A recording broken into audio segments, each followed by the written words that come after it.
Meeting for the Conservation Commission at 7:31, and would guess by starting would go through and see if we can approve the minutes for March 5th.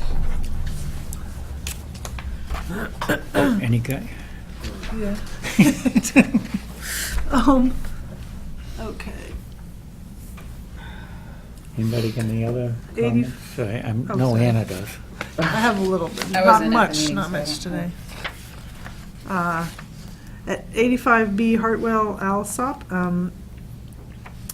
I just would like to add that the grading of the slope is partially within the CR. Is that correct? Yep.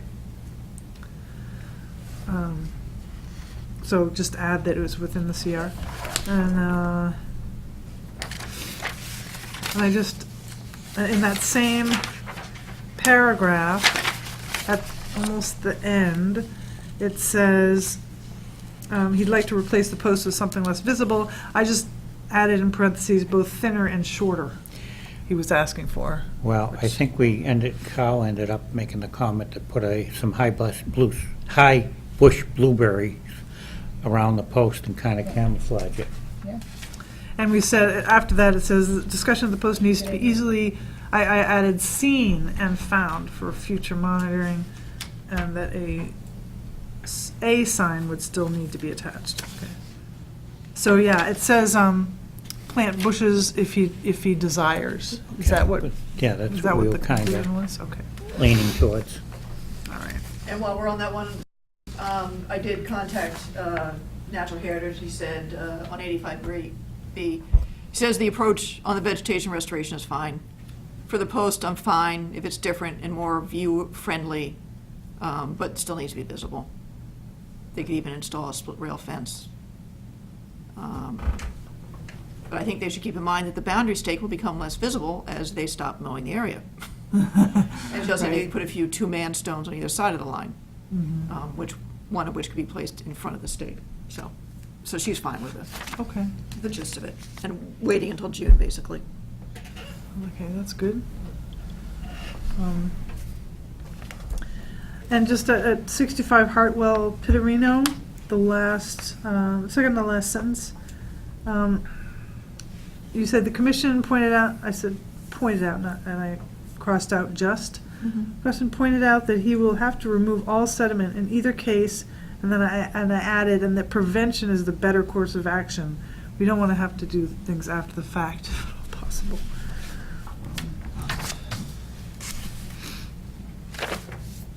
And I think that's it, besides just a couple edits, and that's it. Anybody else got any comments? Nope. Can I have a motion to accept the minutes as presented? I'll make a motion to accept the minutes as amended. Do I hear a second? I think you said that. Yep, I second. All those in favor? Aye. Okay.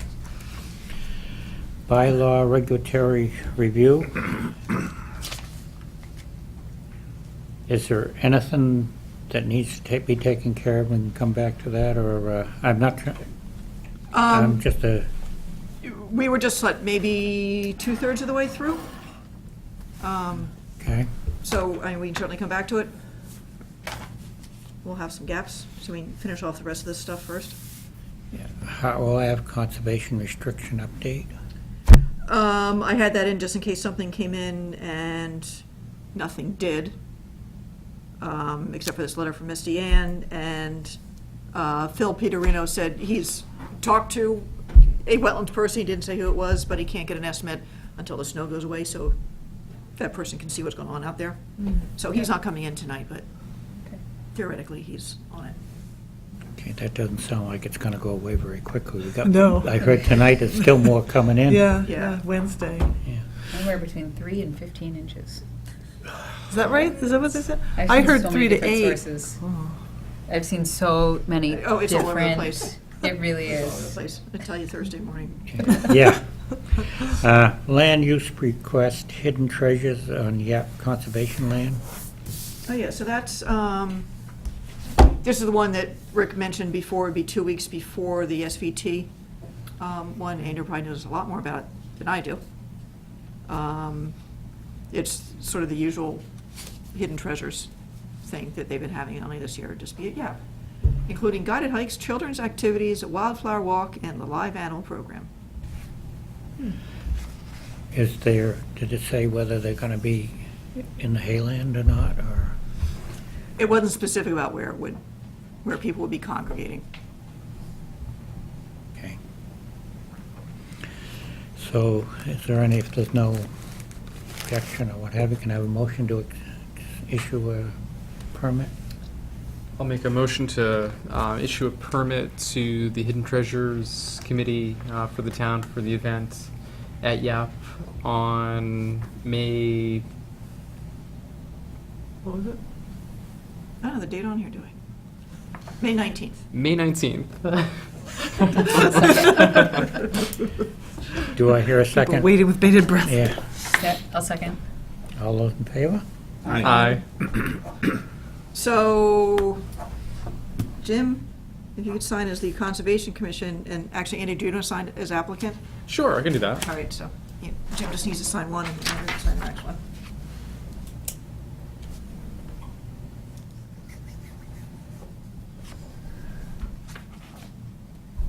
And now that that's semi-official, I'll run all these other ones by police and fire and call Danny about the mowing and let him know all that stuff.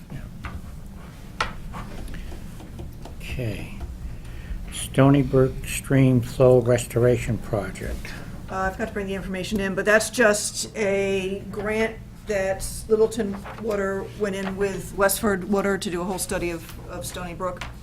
But that's one that includes potentially fixing the culvert on Gilson, Yeah. the turtle mortality. They have a hard time getting through there. So we'll see. 119. Does that come? Oh, well, 119 would be Mass Highway or DOT. DOT doesn't spend the money until Gilson is fixed, and Gilson would be on the town. And Christo, of course, said, like, give me the money, I'll fix anything you want. So we'll just see where it goes. So, Corey's just gonna kind of keep me in the loop. There's a kickoff meeting, I think, next Wednesday to go through, because it's a pretty heavy-duty study they're doing, so. So it's likely that the 119 bridge is not going to be done until the next project? I have no Funding- idea.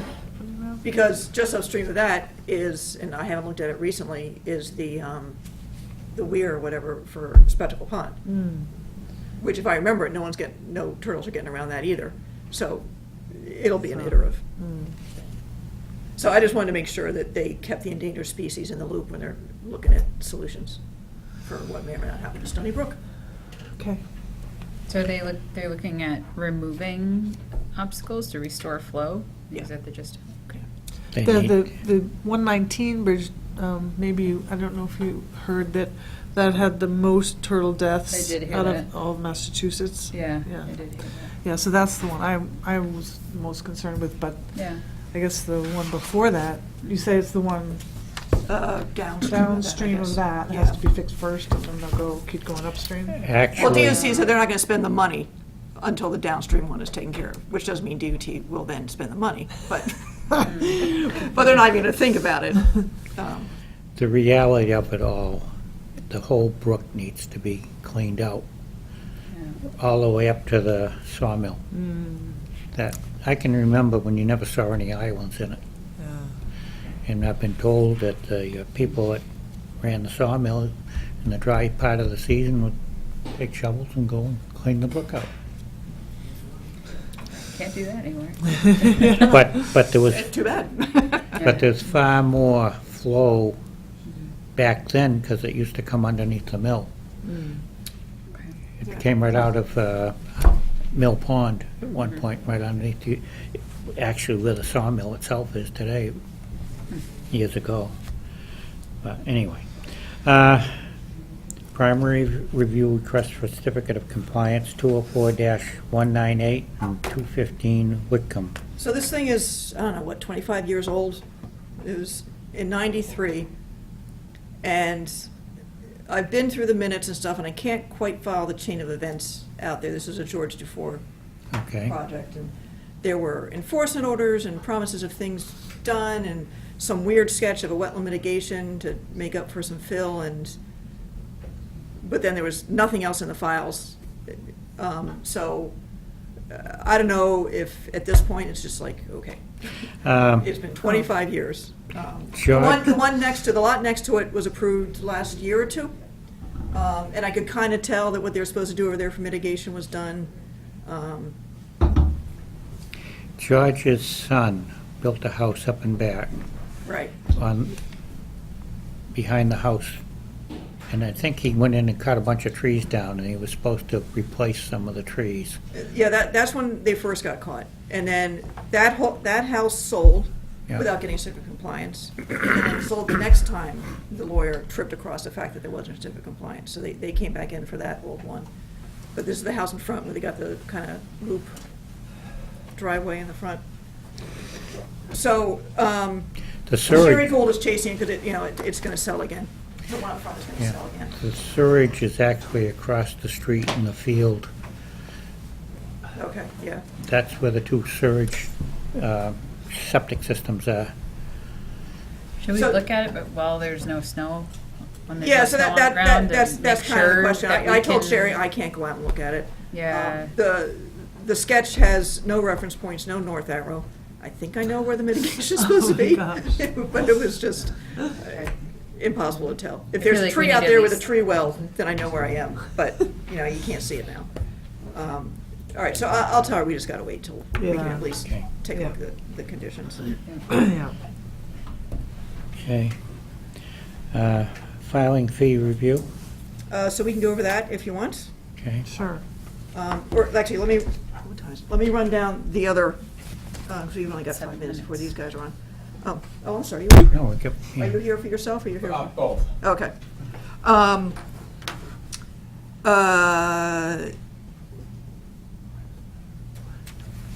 Julie alerted me, because I didn't even notice, that planning board is meeting on the Cooper Farm for a request to reduce the setbacks, so they don't have to push their houses back. And the question is whether or not we should write a memo to that effect. So, perfectly frankly, I went back and forth with Maren, like, well, is it a good thing or a bad thing as far as the planning board is concerned, if the ConsCom would like to see this happen? So unless anyone feels strongly, I'm just gonna write a memo to Maren that she can use as she sees fit to see if they And get let this. them know our opinion. It's not just because. Yeah, The absolutely. developer convenience. It's if they, the plans were approved and then all of a sudden, they're now being tasked with this 25-foot setback. And so now we're getting, that was like, we had, Mickey Jensen came in Exactly, for yep. his lot. Lot 5. So then, Lot 6. his, his structure was gonna be more into the 50-foot buffer, and so it's gonna be every single one. And it wasn't like is it was gonna all of a come back sudden. in. Right, They just didn't read the fine print. right. Not even. the But fine print. it just seems like, we should try to work together on it. Yeah. And I would like to see, try to retain a 50-foot buffer from an environmental, and especially with all the stormwater issues they've had there versus, the 25-foot road Yeah. setback. Yep. So that was just my thought on that. Yeah, so I'll send Maren an email, I think, to that effect. Yeah. That's because they're meeting. Because April if not, everybody has to come back in here, right? Because they're changing their building. I'm They would not sure if it would change their affect anybody else's lots. Okay, I'm not sure. okay. Because I thought we were 11 and 12 or expecting a 12 and bunch in. 13 are going away. Right. I think Doug Shaw's are 9 and 10, Mhm. and they're okay. 8, I think, is okay. Okay. 7, I don't know. They're in front of us now for 5 and 6, and then 1, 2, Right, 3, I saw 4 that. are up. And then the other ones start veering away again, so, Yeah, okay. okay. I have not having luck getting on the Board of Selectmen agenda For Cloverdale? for Cloverdale. So Jim, I don't know if you maybe want to give Keith a call and ask if you guys can get on the Board of Selectmen agenda, because I know they're really busy with town meeting stuff, but I'm not getting anything here, so. I keep reminding him, and he says, yeah, and then I see their agenda and we're not on there, so. Because this would be perfect, because next week, we don't meet, but they do, so it'd be a Right. perfect timing. Yeah. For anybody who can go. So, if you feel Yeah. comfortable doing that, that would. I don't have a problem doing it, just have to remember to do it, that's all. Yeah, I'll send you an email tonight, if I remember to do that. Lots of downed trees and buffer zones, big surprise. So owners want to know if they can go in and clean them up in the buffer zone.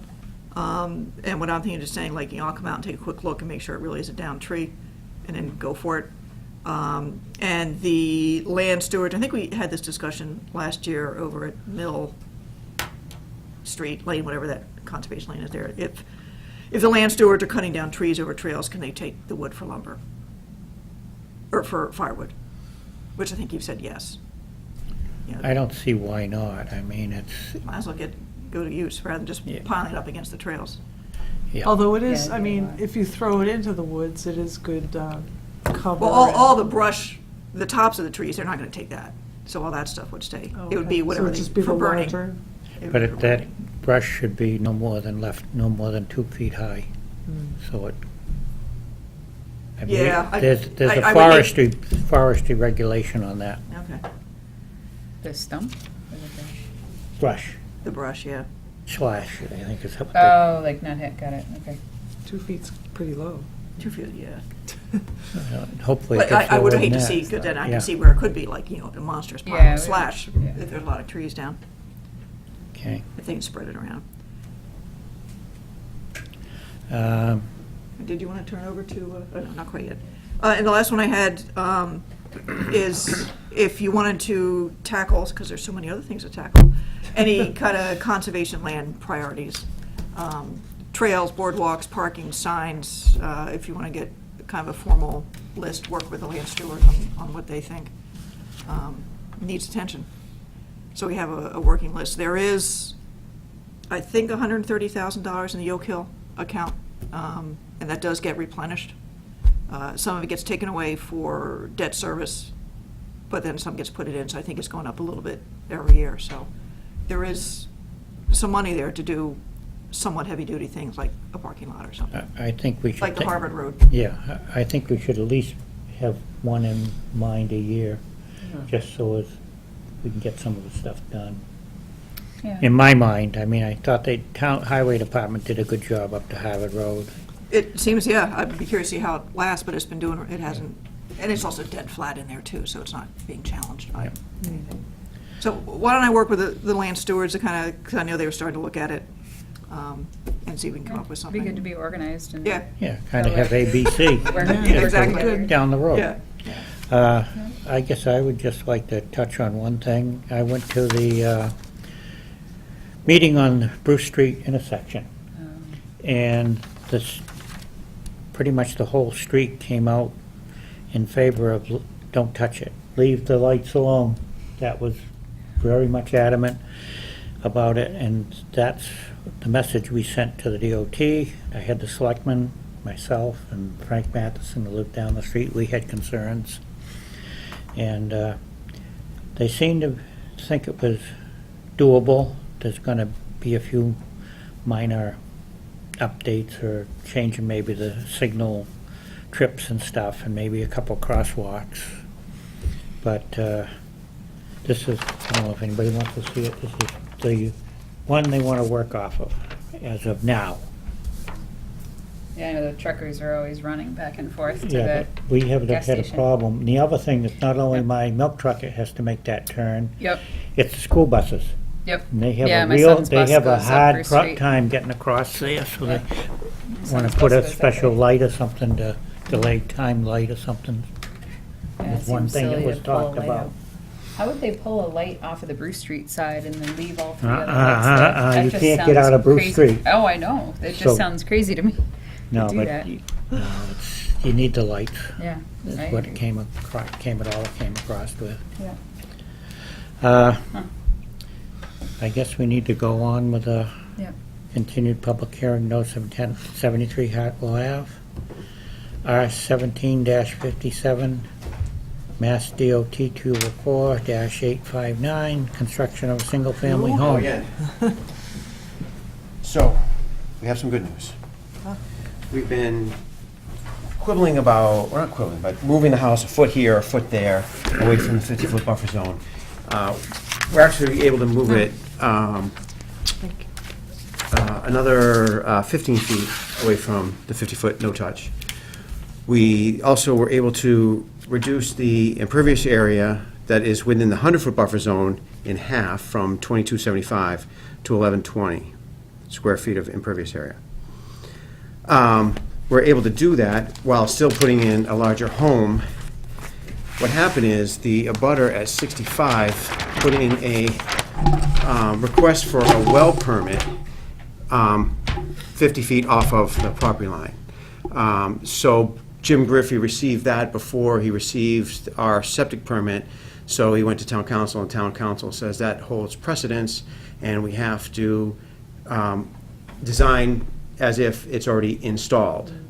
So what we did is we took the reserve area that was going to be back here, we redesigned the conventional Title V system up here, and we were able to put the conventional and the reserve up here, and then we're having the one we're actually going to build up here as well, too.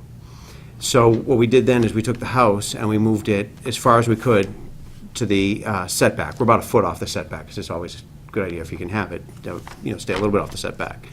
And then we The have... zoning setback? Yes, yeah, so 15, we're at 16. So as you can see, where the, the original footprint that we had was in this area, we're further away from that. I did send a memo today giving you all the dimensions. But the new house is, there's a garage here, there's proposed 30 by 60 foot foundation here. It may get smaller, but this is what, is we want permitted. The buyer may put in something different. There's a covered porch here, and then there's a wraparound deck here. The additional impervious area required another 25%, so 8 more chambers for the stormwater in order to maintain that 3.2 inches of runoff per square foot that I was kind of happy that I had. So we added 4 chambers here, and then we moved one system that was up here down into the back, and so we have 4 more chambers down here as well. And those handle, the impervious area that I'm counting is the garage, the house, and the portion of the porch that is going to be covered. So the deck doesn't count as impervious? I guess? Well, every town's different. I don't. The way the rain falls on it, it falls through and hits the ground. Also, what I look at an impervious area is something that you can collect water from, runoff from, and put it somewhere else. You really can't collect water from a deck because it's going to go through. But if you slope it and toward anything, it's going to go through. So it's a raised deck? Yes. Okay. Yes. And then it'll have a walkout in the back. So a few of the other changes that make this plan nicer is that we got rid of that big slope that you were concerned about. Oh, yeah. So it's going to be a walkout. There's some slope over here, but it's pretty much following natural topography. And then we have the infiltrative system in here. So we have a little bit of a level area and it slopes off, but it's a total of 4 feet of slope. So therefore, in anticipation, we didn't have that long, steeper slope. We assume we wouldn't need the planting plan, the vegetative planting plan. And then Amy and I were talking today, and Amy said, well, we're going to be a little bit further, we're going to be a lot further away from this 50-foot, so, the commission should tell us if they still need a snow fence. So we didn't put the snow fence in because that was a concern when construction was right on top of it. It's not right on top of it anymore, so we don't. It is, so to the foundation itself, it's 25 feet. What about the decks? To the deck, it's 15. And that's measured in this dimension here, yeah, yeah. Let's see. Yeah.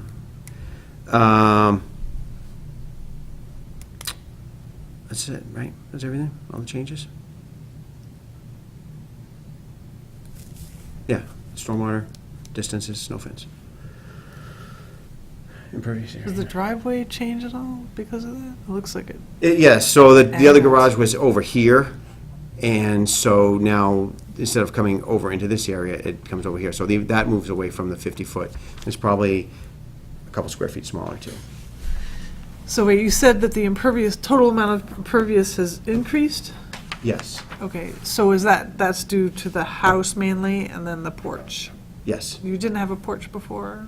Correct. Okay. So how much did it increase?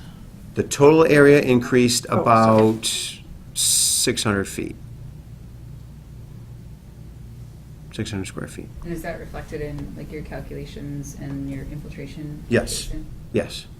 Yeah, they required 20% more. It required 8 more chambers. Yeah.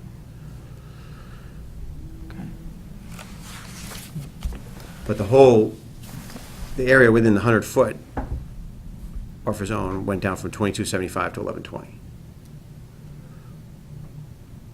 What would happen if you made it a complete walk-around porch? That seems to be a trend to some extent. Complete all the way around here. I'm not sure what the setbacks are for a porch on this side. Can't be there.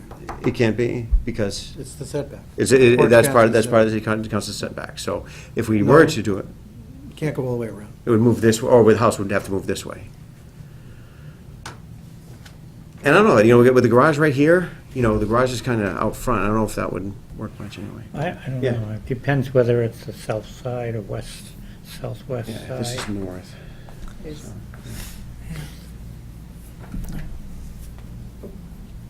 Okay. Any other changes that you can tell us about? No, we had 3 things that we were looking at last time. It was going to be there were some wording changes, and then there was the vegetation design, and I can't remember what the other third one was. Well, flagging trees, probably. Oh, flagging trees, okay.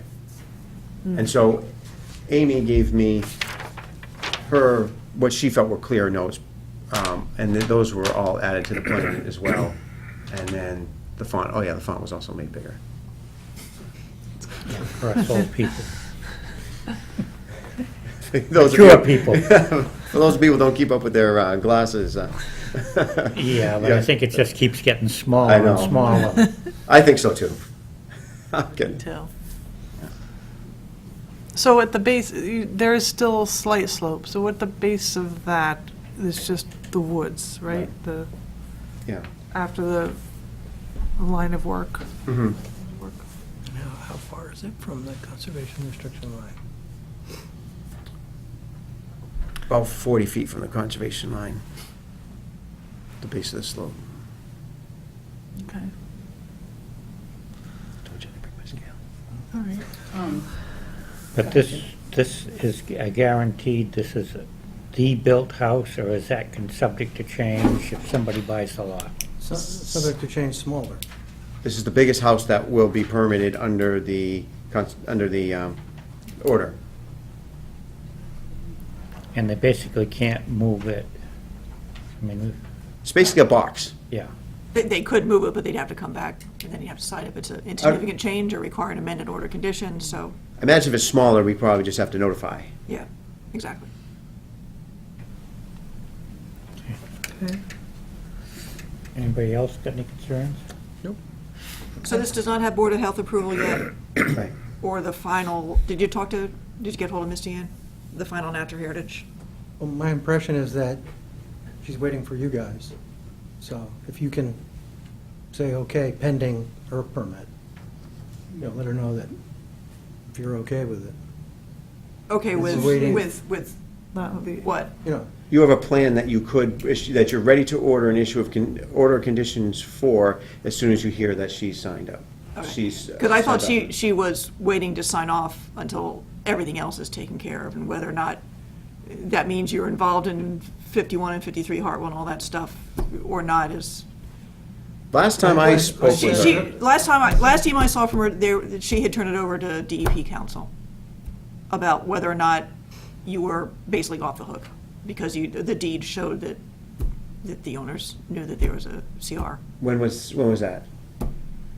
That's at least a month ago. Okay, I don't It know, was- if it was a mine little was while probably ago. about the same time, where she told me there were 2 issues, making sure that they had finished their work with the posts and things, and that the order had, that everything had been transferred and notified, of the deeds transferred, that they were notified of the change, of the Nice. restrictions. And I sent her copies of all the, Right. I haven't talked to her in probably 3 weeks, maybe 4 weeks. I don't have her stuff in here.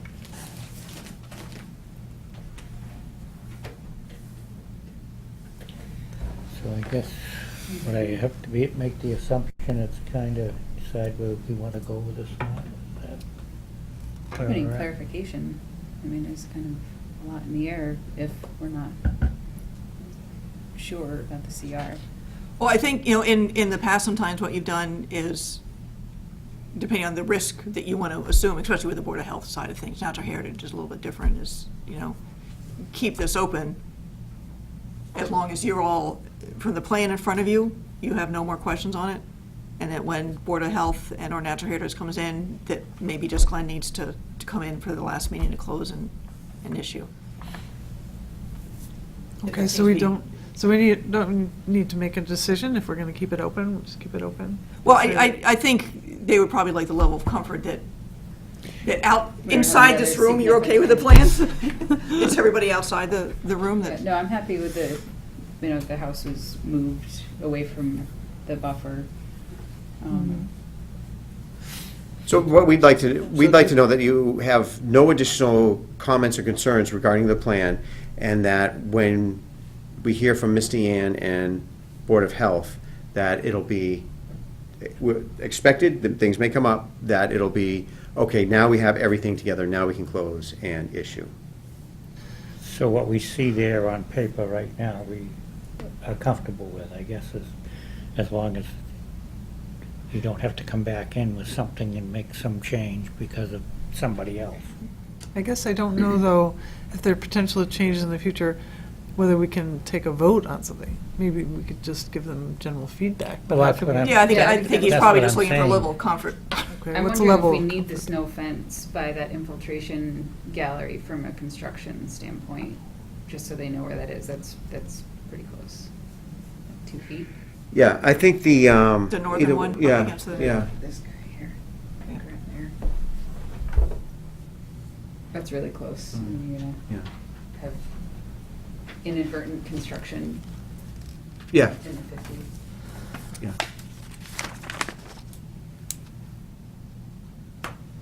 So we can make that order, or we can issue a final plan after we hear from everybody else. Why is somebody putting a well in? That's not for me to answer. But you also may have a butter who may or not want to make comment. I always had intention of putting a well in for irrigation and drinking water, just so there's more money. But I mean on the project in general too. I had a couple of questions. Has the driveway been staked with grades?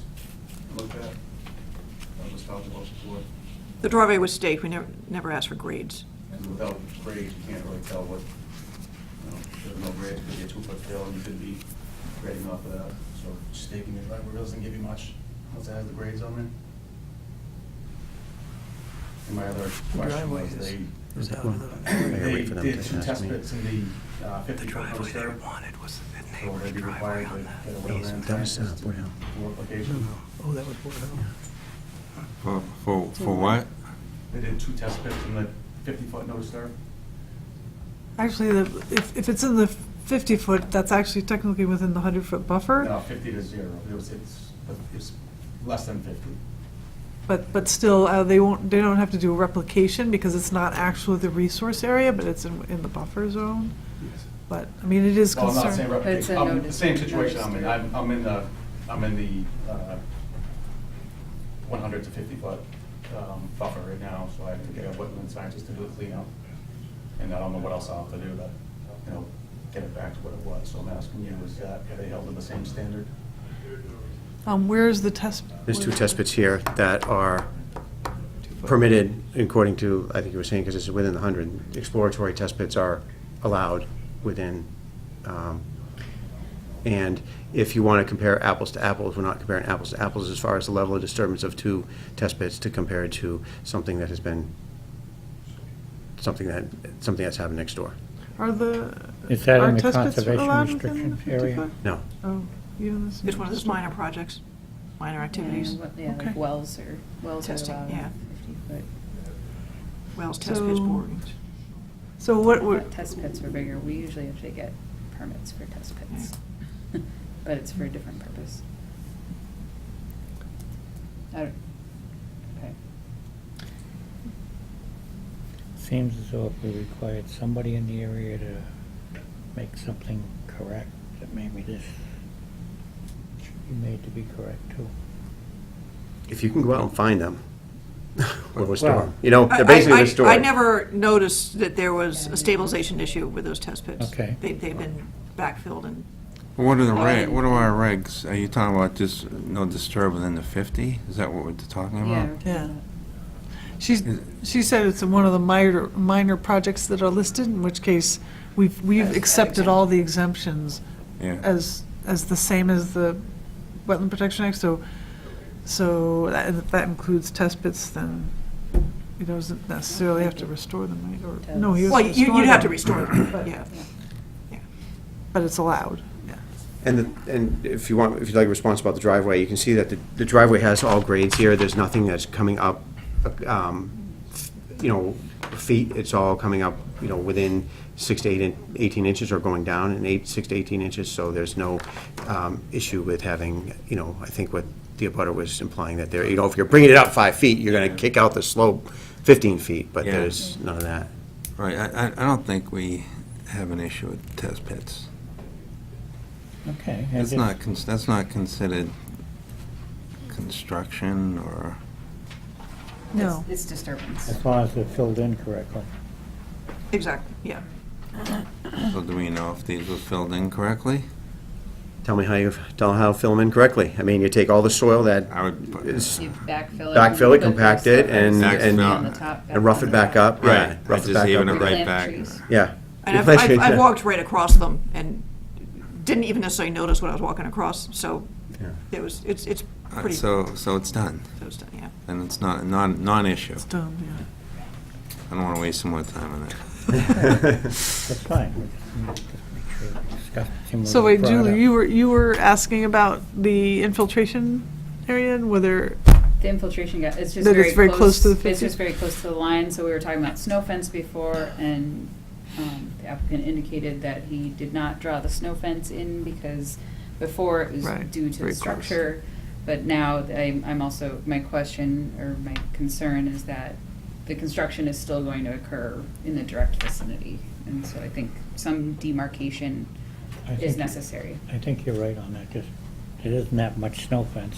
so- Right. No, and we were talking here to here when it was near the foundation, and now we're talking, we can say from 5 feet beyond each end or the closest point, or 10 feet beyond. 10 And we'll do feet. 10 feet beyond the limit, of the infiltration system, orange snow Okay. fence. How much footage is there in a roll of snow fence? Do you know? Say 50 feet or 100 Probably, feet? I think they're, 50 feet. I think anything bigger than that's gonna be tough to carry. I don't buy it, so.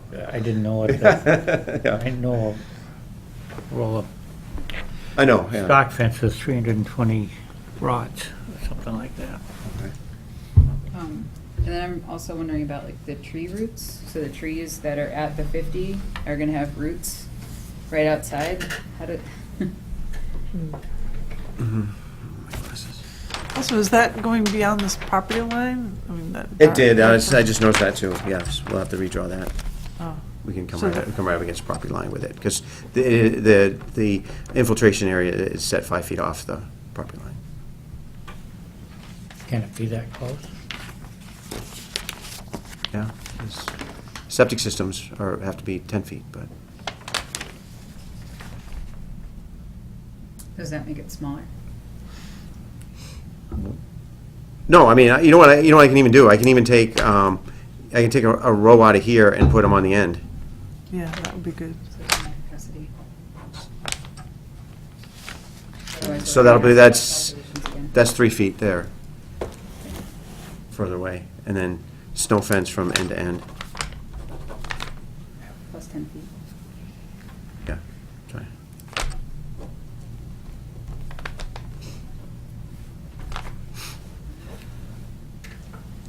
Any other comments?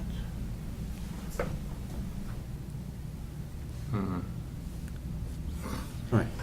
Would it be safe to say the consensus of the board is that the plan is acceptable at this point? Yeah, as amended Well, with yeah, the as moving amended. of the storm Without, infiltration. unless you have to change something because of some of the other boards, and putting that 2 cents worth in? Yep. Okay. All right, When are you next in front of the Board of Health? 28th, next Tuesday. Okay, all right, so put you on for the 9th, April 9th. All right, we'll keep back. April 9th? Yeah. All right. Thank you. That's what we're looking for tonight. Appreciate it. I'll probably wait and send a plan until I go to the Board of Health, just in case there's any. Yeah. Oh, geez.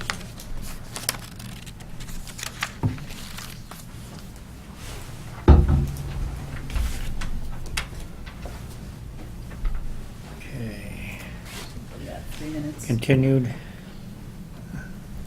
Yes, that actually got continued unless you've got anything to say, because, like I said, the wetlands guy can't give him an estimate until the snow goes away, so. So he can go, and that means we got another 20 Yep. minutes to, Yeah, there's only, the 10 Fort Pond people also backed out, but I was early enough for me to get them actually off the agenda. Because you wanted to do the site walk first, and there's no point in going out and looking at that Right, with a foot of 2 snow feet of on snow. it. So, okay. Well, do you want to do the fees? sure. Yep.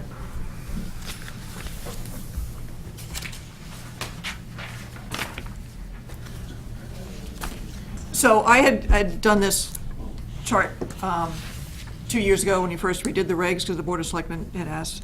And so I went back really quickly to the towns and just double-checked to make sure nobody had increased them. They're all pretty much the same. Westford is a real outlier. I don't know why they just charged $25. I know, for everything. Because they have limits on development. Maybe that could be it, maybe. They have like building permits issued per year, they have a limit, they have a cap on it. Do they? I Yeah. didn't really think you could do that. Yeah, Westford does. Huh. Yep. I was gonna ask Carol about that. Anyway. So I, in the sort of brown column, I took a whack at looking at what the fees were, kind of increasing them and keeping them within range of what the other towns around were doing.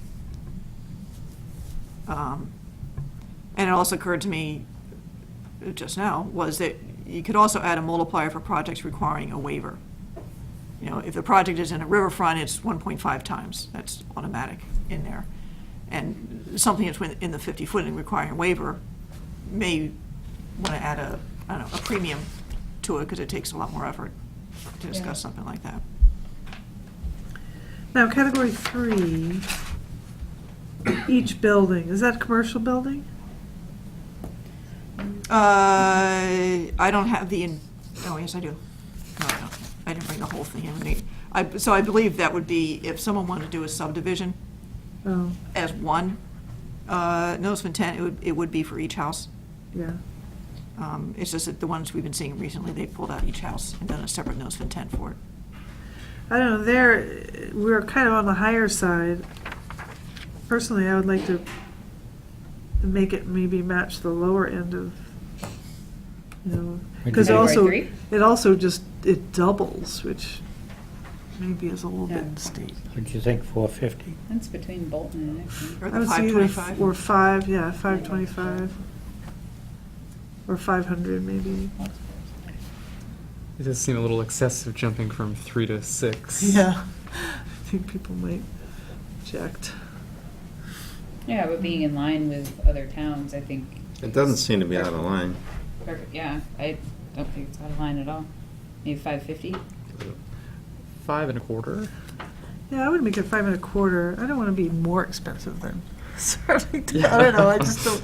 No, what think it difference, fits a little what thin. difference does it make? You're just setting the fees. Doesn't make any difference. I would, But it's just, yeah, stick with you're what gonna we hit have, the the 6. private homeowner that, with this fee and not a, That's category 2. Well, for a is new category single-family 1. home would be category 2. Right, that's, yeah. Category 3. Category is more the like commercial. a subdivision or commercial. Yeah. And I believe, if I I don't think it's remember right, I unreasonable. believe something like a I barn. think it is. I don't think it's Especially unreasonable. what they're selling things for, right? I don't think it's unreasonable at all. We gotta stay up with prices. And, you know, all those filings take a lot of time. But we're going from 300, which Convince is me. we're going from 300, which is significantly below everything, to 600, which is above everything. So that's my objection. I would like, Below to- Bolton and Buck. I don't- I'd say going from 300, which is underpriced. yes, I would say that It too, is it's underpriced. underpriced.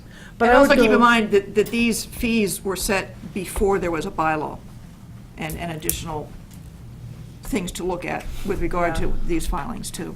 So that's the That other was aspect. kind of the trade-off to get the bylaw through. Yeah. For the select.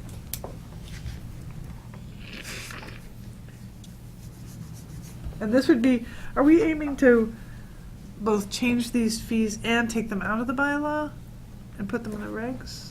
They're in the regs. I know they're in the regs, but they're also in the bylaw, so, Oh, are they in the bylaw? Yeah, we would want to take them out of the bylaw. yeah. I think maybe that was the reason they ended up in the regs. Yes, Getting ready for that. exactly, yeah. They're not, are they? You know, I heard some comment about Littleton was such a desirable town, there was no stopping the construction in the town. And there's nobody watchdogging it. Yeah, they're not in the bylaw. They're not in the bylaw. Okay. they You're are- saying we're easy? They're Yeah. mentioned Is that what in you're there, saying? but they're not set. I agree. Oh, so, You guys Too pick much. this conversation up after my here. I agree. It's gonna end up, we're just gonna. I haven't cashed your building more check yet, schools. so. it's actually not gonna change the fee. The Yeah, No, it is- Jim, it- now. it's the not gonna master change. plan will take care of everything, Jim. Oh, yeah. All you have to do is follow it. No, I was talking about them being considered easy. I'm sorry. So when did we take them, oh, maybe we took them out when I I mean, remember it's that. had the master plans for I know, I'm just 30 years. pulling your leg. Yeah. Yeah. Okay, so we can just do it under a hearing then. Yeah. Well, this is the ConsCom hearing for the fees. It would have to go to the Board of Selectmen, and they'd have to post it, but it doesn't have to go to, it's not Right. publicly noticed or anything like that. That's right. And then it's done. So why don't you folks decide what you want to do, and then it can get moved Category three? upstairs. What's the question? Whether you want to go from 300 to Yeah, we do. 600. Yeah. How about to 550? No, 6, we're double Thinking it. about I like building the 6 subdivision? now. Take a No, vote, you know, 'cause take a vote. we are getting more building permits than, like, Acton and Chelmsford are these- not growing these as fast as fees we are. We Right, are- we this are Don't growing cover really my fast. salary, but they Well, come, 'cause they've you know, already- they go into my salary. Well, that's Those- a problem too. So it's not like they're just going back to the general funds. Yeah. Yeah, I think it makes, I mean, they're more in line with other towns. We're definitely way underpriced on it, so I'm happy, I like the 600. And category 1 and 2 also doubled. Yep. Second.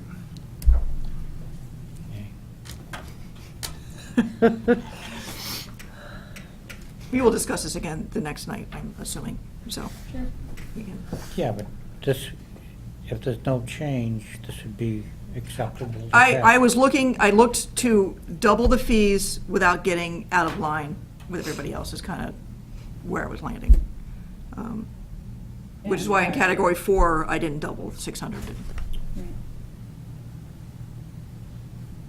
The category 5 and 6, and this is 5, 6, and the amended order of conditions. Rather than saying $2 per linear foot with a $50 minimum, $1,000 max, it could just be 50% of the DEP fee, or however you'd want to phrase it. I took this, and the amended order condition currently says half the original fee.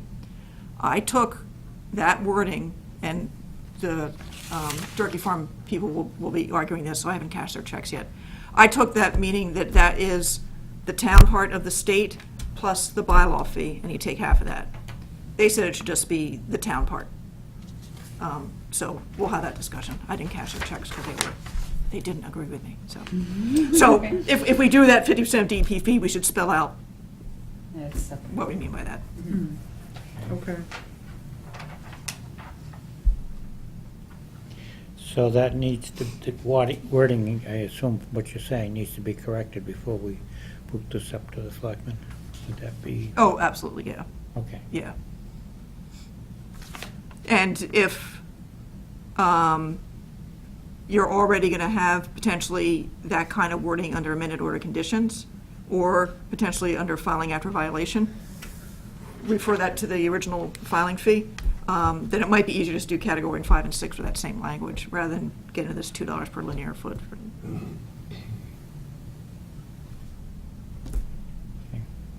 Oh, that's what LF means. Yes. Like, Yeah.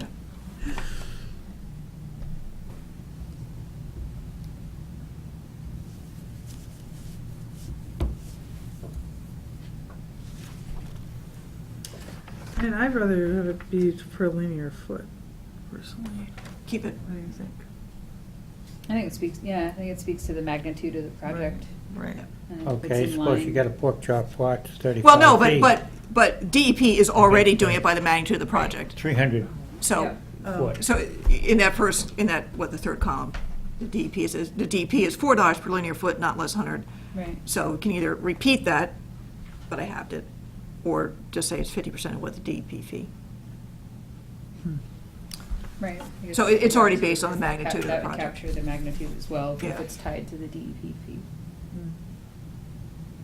Well, it seems like 50% is pretty common for other towns, so it seems reasonable to keep it to that instead of linear feet.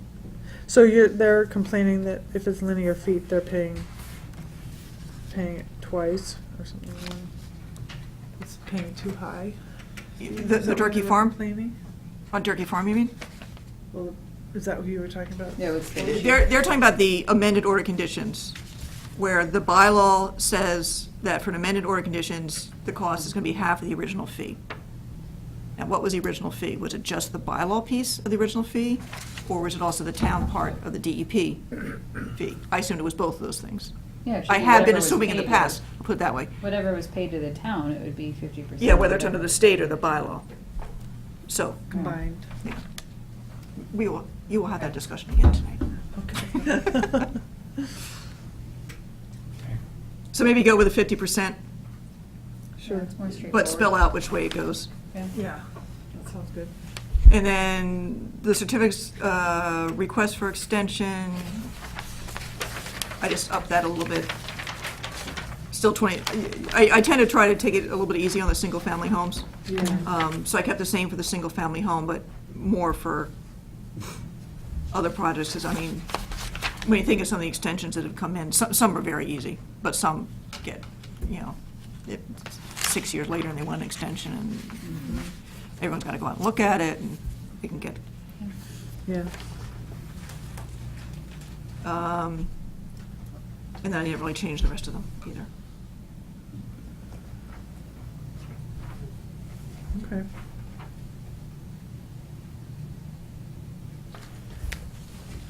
So you want to redraft this and bring it back? Yeah, in? so when I redraft it and bring it back, we'll see what comes of tonight's discussion about the wording, for I know their counsel will say, you're not allowed to, under the bylaw, take into account, I don't know what, yeah. And I'll check with these towns too and see how they apply it. Okay. Okay? All right. Still got 5 minutes. You can start, as long as it continues through 8:30, you're fine. You can. Why?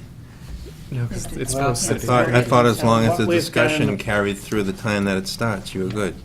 That's how I've always, What we, that's how we've always And then we- approached it. And we repeat if people come somebody in. comes in. Oh.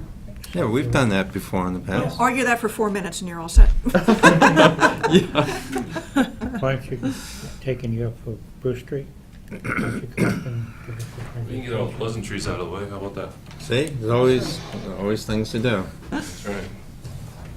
How you guys doing tonight? My name's Nick Pauling. I'm with Goldsmith Preston Ringwall. I am here to talk to you about 44 Bruce Street.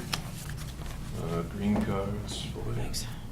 There's 3 properties that have yet to come in, 2 property owners on those 3.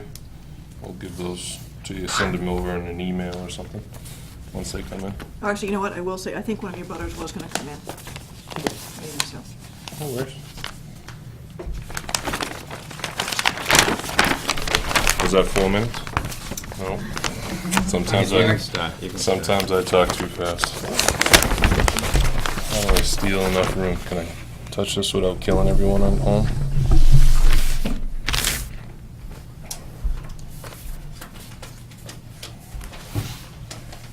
You read the public notice or anything like that, or you just want me to roll right into it? Could you explain what the colors are again? Not yet. I didn't know if we were starting or if you were reading or anything like that. Well, I don't think we can officially do anything until 8:30. I think you can start. Introduce the project. Fair enough. Well, I think Jim needs to, did you open it? Yeah. I'd like to open the notice of intent, 44 Bruce Street, R22-16, Mass DEP, number 204, for construction of a single-family home. Oh, it doesn't have a number yet? Nope. No, it doesn't have a number as of 2 minutes ago either. It'll be 864 though. All set. So again, my name's Nick. Nice to see you guys all. We're here for the proposed construction of a single-family dwelling. The property is 44 Bruce Street. There's an existing house there. It's a long, relatively skinny lot. As you're looking at this is actually a blow-up of the same thing. This is the existing conditions. Bruce Street is to your left. The different colors are the green would be the flag delineated bordering vegetated wetland edge. The red be your 50-foot no-touch, and the 100 being the 100-foot wetland buffer zone. As you come down, what you'll notice is we're breaking off a lot, so it takes off the majority of the property. That lot wholly contains all the buffer zone and all the BVW. What we're doing is we're proposing a 5-bedroom dwelling back in the center of the lot. It does clip just barely, as you can see this little blue line here, just barely the 100-foot. The proposed garage does come over and get closer to the 50-foot. That will be served by a driveway that comes off of Bruce Street that stays just outside the 100-foot, comes down, and then there's a portion within the 100-foot, as well as a proposed barn. A septic system is currently located here. The grading for that comes up against the 50-foot no-touch, but again, no work is happening or proposed within the 50-foot no-disturb area. The grading for the garage and such, there's a retaining wall that's part of the proposed foundation, just to make sure that they're not creeping towards into the 50-foot zone. Reviewing this after it was submitted, I noticed that the staff engineer put a foundation drain from the 100 towards the 50-foot. There's some reason to that, but that also, if the commission so likes, we can actually flip that over right outside the 100-foot buffer zone and try to keep that area clean as well. The proposed use, or the former property, is pretty much majority cleared. It was livestock, goats, things like that. There was an older gentleman that lived here for a number of years, apparently. Didn't know him personally, just going by the stories I've heard myself. There's a number of fences, paddocks, and things like that where he enjoyed having the goats. There's benches. I think there's 30 benches or something like that. He would just spend his day going out, watching his goats, feeding them, kind of thing. So as far as clearing and things like that, it's pretty limited, pretty minimal. The proposed work kind of staying and keeping up towards the outer 50-foot of the buffer zone is actually going to allow it to kind of restabilize. The former owner had it in a 61A protection. The current owner wants to put that back. He also proposes to plant a number of Christmas trees, many Christmas trees, make a dense buffer along the property line through the rear portion and coming back up all the way up to Bruce to kind of facilitate and kind of take care of those trees, have a place to sell those trees. He's proposing a barn. It is a big barn. I'm sure he's going to be doing some other things in there. But again, that stays right at the 50-foot buffer zone. That's really the majority of it. I can get into more detail about specific items for you. That's the overall crux of the So property. they're going to tear down the existing building, No, the existing building's going to stay. even the barns down back? There is one barn. The one barn that actually has a foundation is going to stay. The remaining ones don't have foundations, and those are the ones that are going to be removed. So it is 8:30 now. Should we? Yeah. We're rolling. Yeah. What's in the debris pile? Years of Is it like debris. slash and stuff, or like old car parts? And I believe it's slash. I haven't personally inspected it, but I just yeah, no. wondering. The survey was done. It was started before the first of the nor'easters, and then kind of came through after some snow. So the actual level of detail, I'm just unfortunately can't provide it to you. You know, we're certainly open to. That's one of the areas where he would want to plant his Christmas trees. So again, we're open to any standard condition of removing debris and things like that Are from the you resource area. showing the brook that runs on the other side of the stone wall that runs from Bruce Street? Brook Street. Bruce Street, there's a... Bruce Street. So that's this wetland coming up, the drainage channel that comes down. No, and it it comes goes, down. I think it goes all the way down to the pond on Matheson's side of the stone wall. There's the culvert that goes under Bruce Street, Yep. and then the water flows, and it flows right next to the stone wall down to a pond that's down back on Matheson's property. I believe that's further down gradient. These are the wetland lines and the only resource area that was identified by my wetland botanist. What kind of Christmas trees grow in wetlands? That I don't know. I Yeah, wouldn't think you could plant Yeah. in the wetland. I don't think you can. Yeah. I think you need to get that approved anyway. Yeah, I don't think you can. And is there a minimum for chapter 61? Land area, Yeah, is there a minimum acreage? 5 acres. 5 acres, yeah. This property is 6. So there'd be, Yeah, I don't think you'll make it though with the wetlands, with the, I don't think you'll make it. Let me see. best of intentions, right? So this Correct. splitting into, I'm sorry, go ahead, Jim. Actually, it's been farmed all along, Correct. so it's continued, if it's continued in 61A, That's a Yeah, question Yeah, but for- it's not, it's being developed, so in some ways you're no, breaking but the if you're taking 61A. whatever portion, I don't know how much of an acreage you're taking out, because it's 8 acres. That's the lawyers and whether or not it actually officially came out, getting into the probate, and it's, I know it got pretty messy before they got done, because there was a lot of things that happened. They had kept it in 61A. But whether he met the 61A criteria after he sold the sheep for last year. Right, someone else is gonna have to answer that question.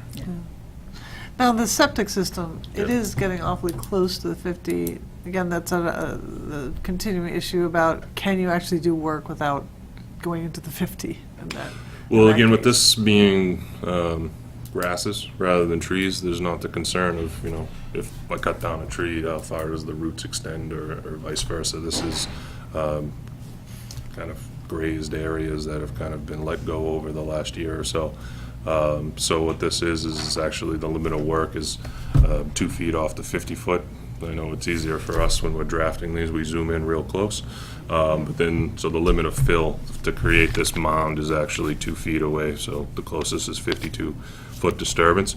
We have tried to actually design this system over in this area, totally outside of the 100-foot area.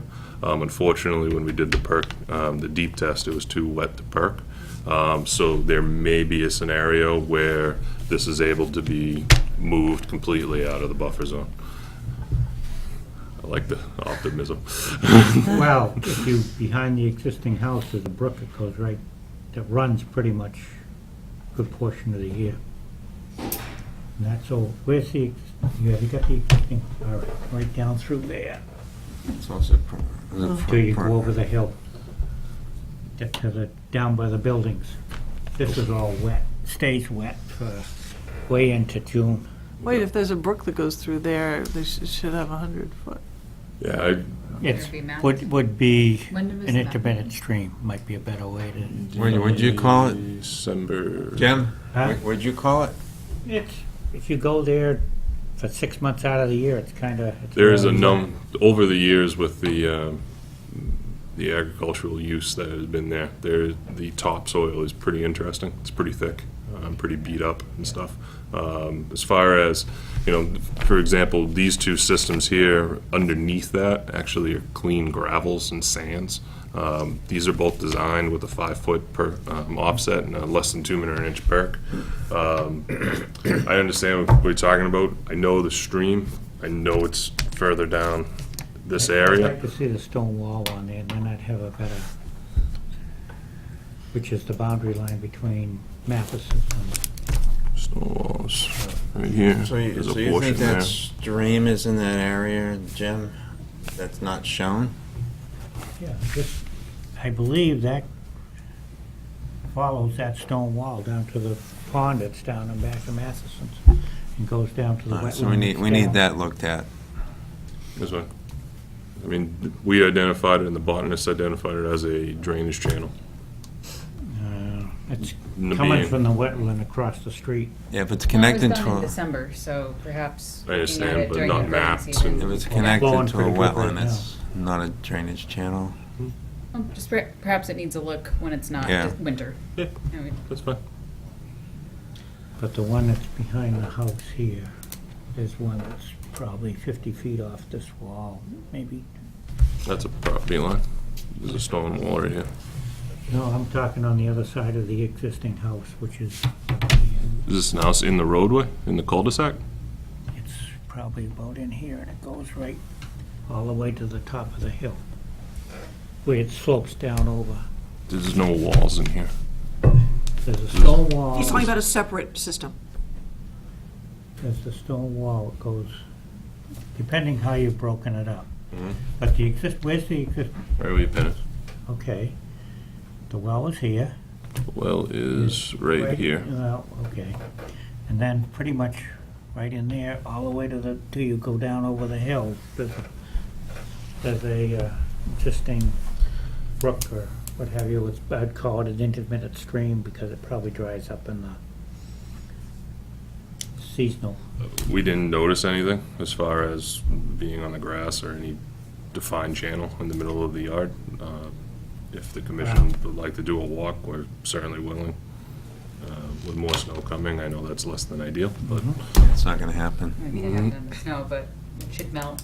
It's melting today.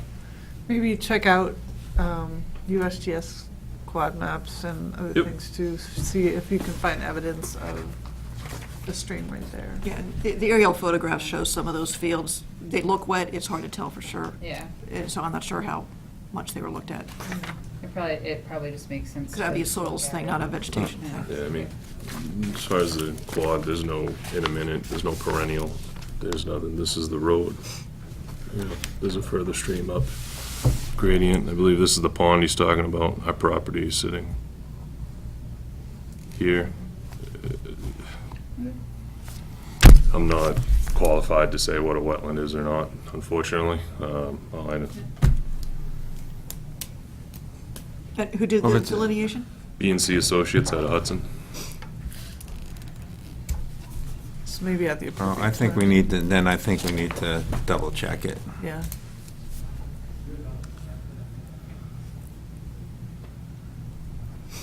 Are there any Could other? have been overlooked. Yeah. Yeah, I mean, December, delineations in December, No, not easy. Yep. Yeah. Happens.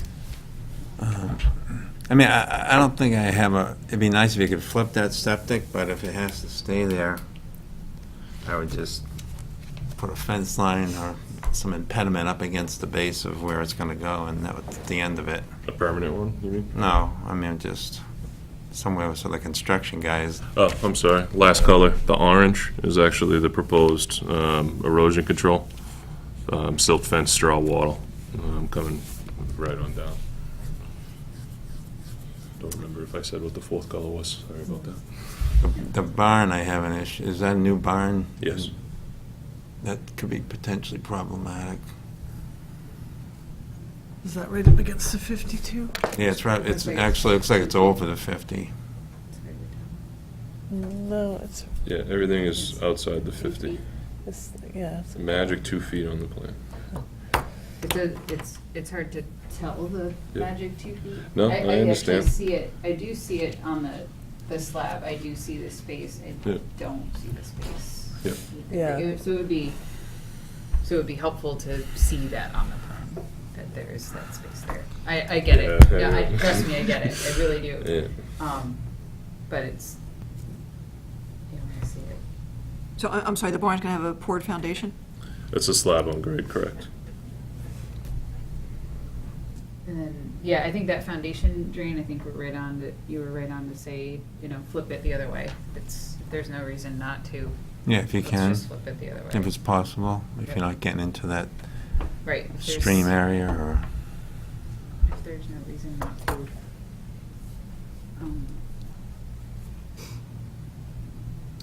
And if you can move the barn just a little bit away from the 50, that would be. Yeah, so that's kind of, Looks like they have to move the road. yeah, the driveway. So we've actually proposed actually putting a access easement across the properties, just to try and get the driveway as far away as possible. Kind of working Is it with what we have. I think you can check with zoning, but I don't think there's a setback for driveways. I think you can go right up. We're actually over. Oh, are you on- over? Yeah, we're Oh, over I was under looking here. at it Yeah, over there. it's the Yes. geometry, yep. Okay. Would you want the septic system staked, the corners of it, and the driveway, center line of the driveway staked, so you can get a better perspective? Yeah. The septic and the barn corners? Yeah, the barn And corner the- should be good. The garage too, the garage slab is right up the 50 as well. So you'd like corner, Fourth line, the 4 of these, or at least 2. The closest Closest to. corners. septic system. But from a reference standpoint, it's hard to tell. if Right, there aren't well, corners. yep. It'd be hard to tell what's what. The 4 of the system or the limit of the work? The limit. So, I mean, Yeah, if we're we're, not- I mean, the system is. right, so if I give you basically those 2 closest points, Yep. Yeah. kind of those 8, okay? On the center line of the driveway. And then kind of connecting those, do we need the center line of the driveway still? Yeah.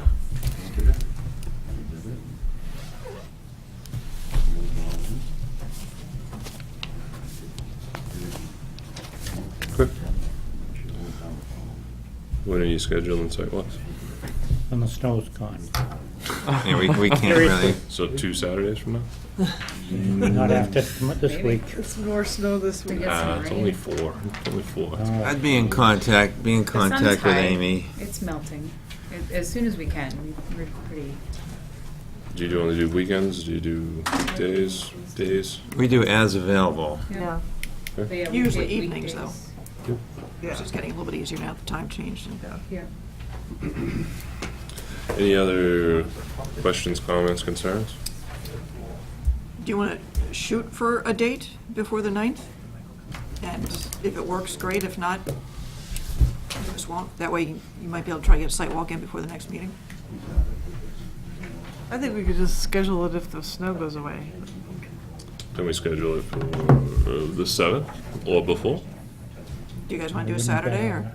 What time? I wouldn't bet on it. I'm not betting on it either. It's just a better answer from my client than. No, we can schedule a tentative date, though. It's the 7th. The We could Reds- do like 4 on the 7th. The Red Sox should be playing already on the 7th, so. Was that a Saturday? 7th Yeah, is that's I a can't do Saturday. Saturdays. The good thing, there's no frost on the ground, so the water is going down and recharging the aquifers. Yeah. That's the good thing. Yeah. Would How that about Friday? Friday works? I'd go out at least a couple of weeks, but it looks like it's gonna stay kind of continually cold right through Easter anyway. I know, I saw that. It's a Come on, bummer. Happy 45s. spring. I mean, I can't do the 6th after about 2 o'clock, which I know would be pretty much a no-go for everybody else. I would. I'd be fine. How about Thursday, the 5th? Thursday. I can 4:30? probably do that, unless, 4:30 is probably fine. 4:45. I can't do that early, but What time would you be able to, or is it just not gonna? Yeah. Yeah, I have longer days so that I can have a short day Friday. That's Yeah. what I use.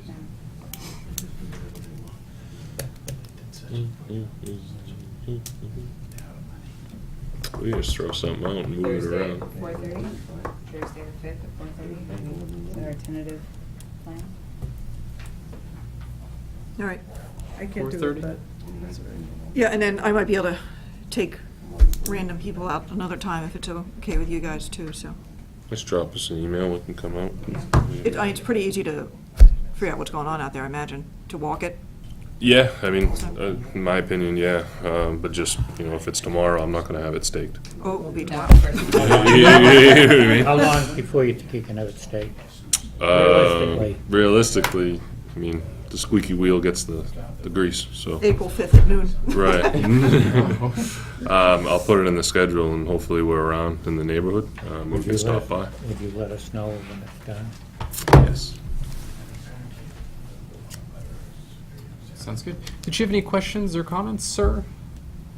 Oh, no. Yeah, well, I'm Gary Graves. I live on Laurie Lane at number 1. And it didn't look like this was adding any fill because it's already quite wet down there. I know the Wilkinsons on the circle get a lot of water behind their house already. So I'm just concerned that it's not going to divert more water toward them. Now, for me, I'm a little higher, so I don't see a problem for us. We have stormwater There's a infiltration. piece in the middle down there that's kind of a natural bunch of springs over the stone wall on, Yeah, this, Yeah. if they put fill here, it's gonna push water that way. So I don't see that, it's hard for me to read this, but I assume that they're not adding. Right now, we're not, no. So this is a natural high spot and then this is the slope that comes back down, all these lines that come down.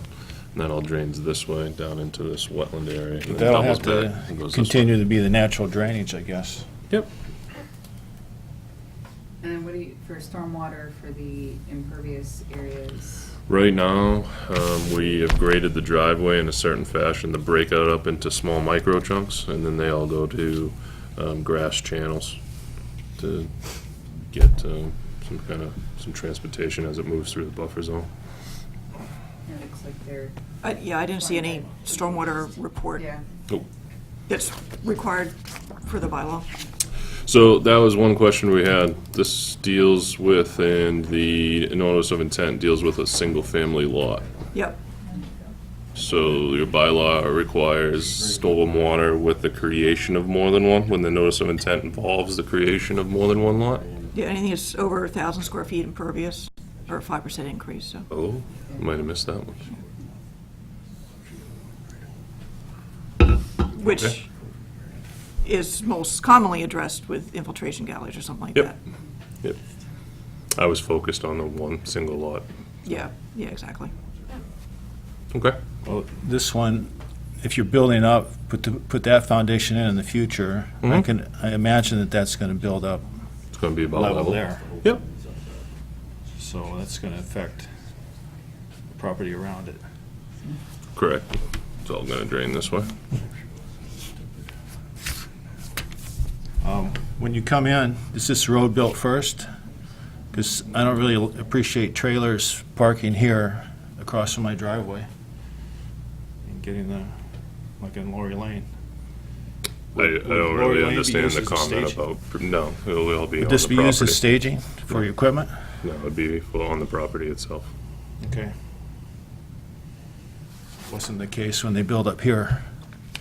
Had some trouble with them. But they had no street to work with. So maybe you're asking for a construction sequence. Well, I was hoping that if they're bringing in bulldozers and stuff, if they have trailers, they should have a road to park them on. So you want them kept on the property, is what you're saying? It'd be better. I'd rather not have a bunch of trailers lined up on our street. Is this separate ownership or all three of those lots? Right now, they're all same ownership. Yeah. They will be all same ownership. and There's really not much place on Bruce Street either. It's too narrow to have stuff parked out on the street too, for any length of Yeah, there's a time. lot of traffic. Yeah, there's, 3 pickups parked here some days, and when you're at that corner, it's kind of hard to see traffic if you're pulling out. So if they could park further down or have a parking lot quickly. This is the corner of their lot? This, Yep. there's also, I don't know what they call it, but it's a major bound to bounce off of for any of the lots that are in the, Yep. stuff all over that area. Yep.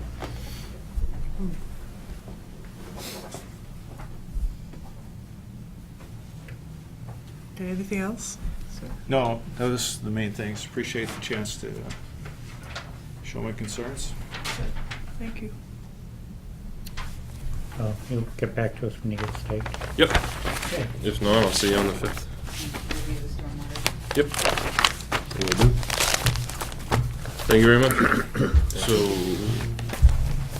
I continue to the 9th? To what? The 9th? Continue to the 9th. Fair enough. Time to be determined. Thank you very much. Have a great night. Thanks. Thank you.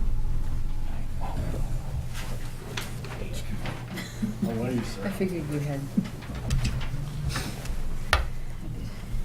first-hand knowledge. Too much. Okay. Cooper Farm discussion, enforcement order, construction updates, Mass DEP file number 204-833, road and utilities, 204-3838, 204-849, houses. Good evening, everyone. Good evening. Jennifer Platt here on behalf of M&M Realty Trust, here with Mark Arnold, who's our wetlands consultant from Goddard Consulting, and Ian Rubin, who is our site engineer.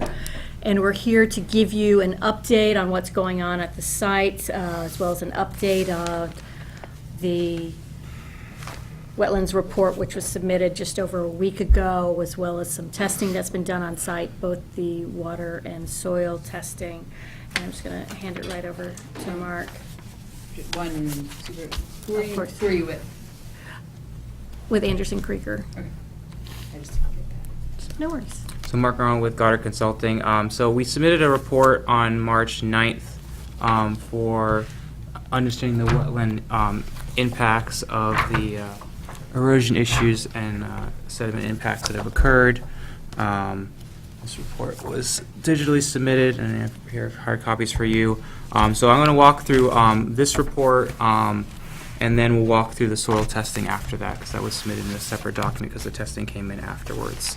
So, so I walked the entire property, all the stream channels, all the way down to below the Pickard farm. So I got to see the different streams. So Amy kind of designated them as A, B, and C. So A being the primary stream, which goes from basically up there. Yeah, so you can see on page 16, there's actually an overview there. You can see the actual stream. So you've got station 1 is on stream A. It's the principal stream that you're going to see going from up near the, starting up near the Acton Toyota. It comes down around the site and then basically goes under 2A. From that stream, you have several tributaries that come from our site. One is stream B, which is basically an interior stream that has basically natural uplands around it that doesn't have any upland connection to our site.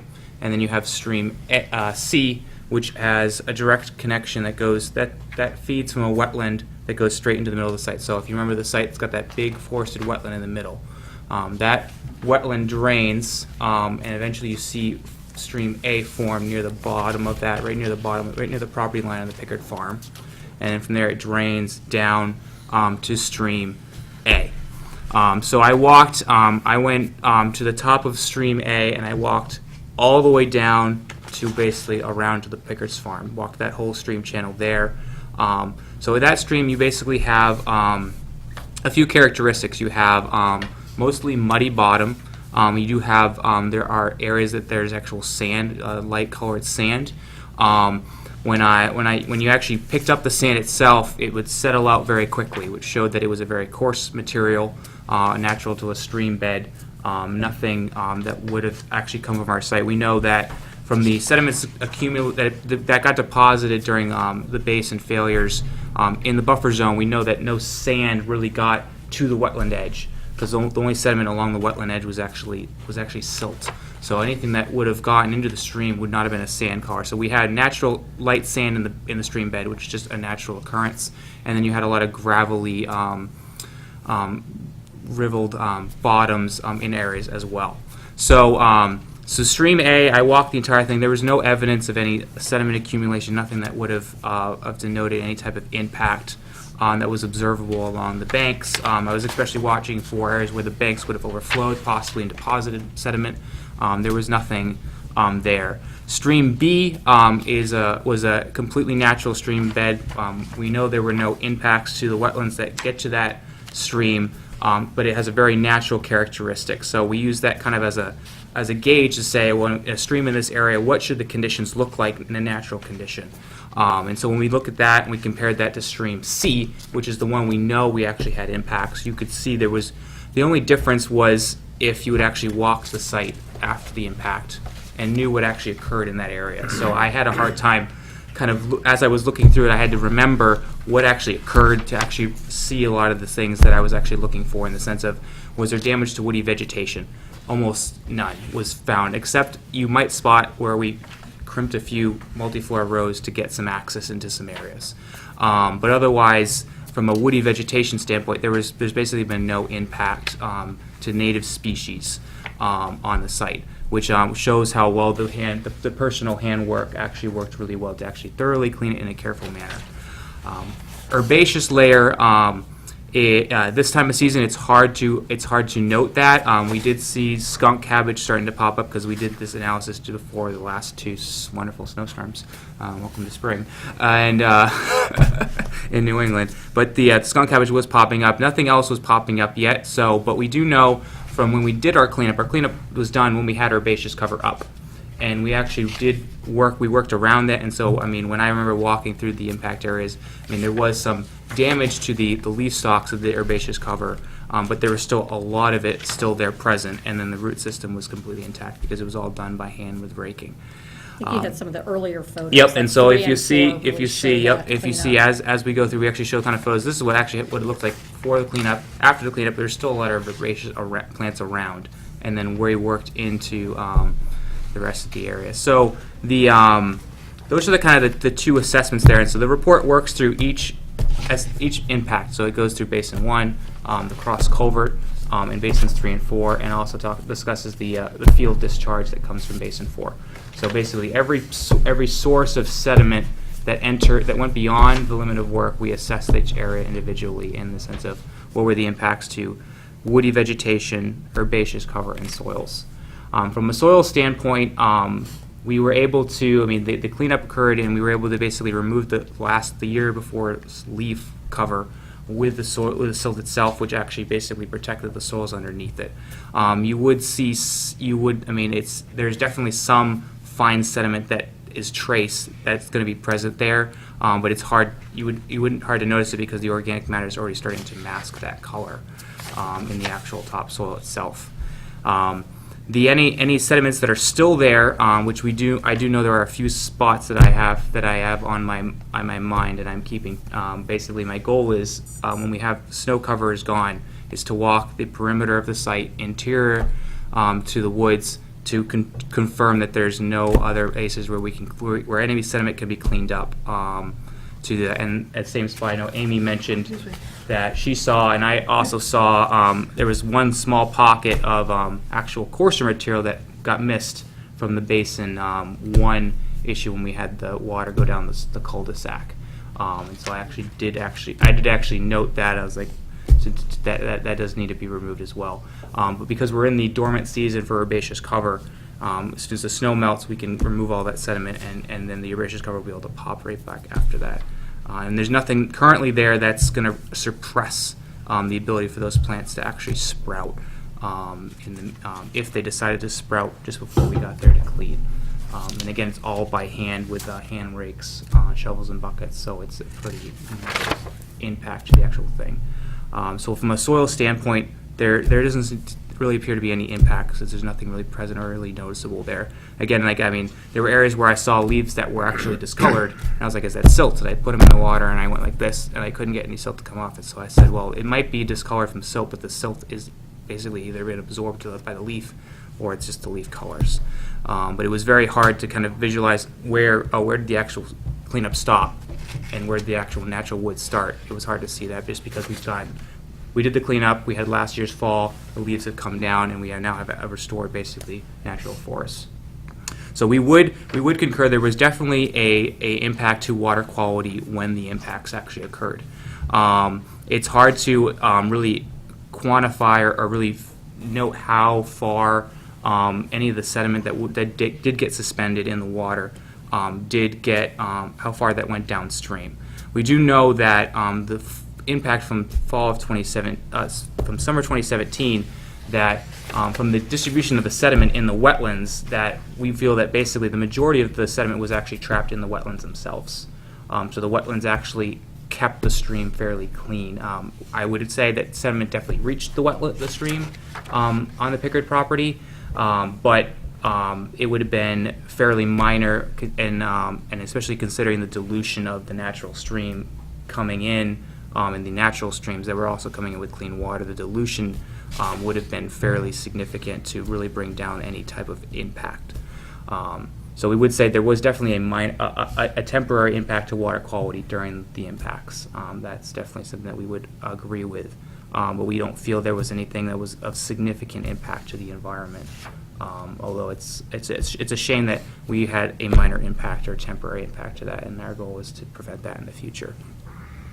So that was the goal of that whole analysis, was to really walk all those areas and really kind of look at each area individually, understanding what occurred, what cleanup had happened, and then what was currently there, and how things were behaving in the current ecosystem.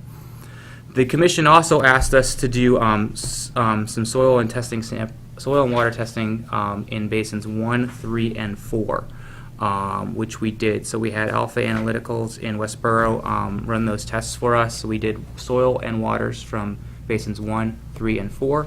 And we did get some results back. So out of in the March 14th letter, we have basically I've given you the, I don't think I've given that to you. Hold on. So this is the March 14th letter. So this doesn't include the whole Alpha Analytical report because it's like 30 plus pages, and I have copies. I have 2 copies here, and then I have 2 hard copies if you want to see what it actually looks like in its entirety. But the So basically, we were looking for the technical term we were looking for TPH, total petroleum hydrocarbons, and in specifically looking at the DRO, which is basically the concentration of diesel equipment. So, which is the primary equipment that's being used on site. Diesel range. Diesel range. Yeah, diesel range organics, basically. So, what range of carbons, which is like C10 to C28.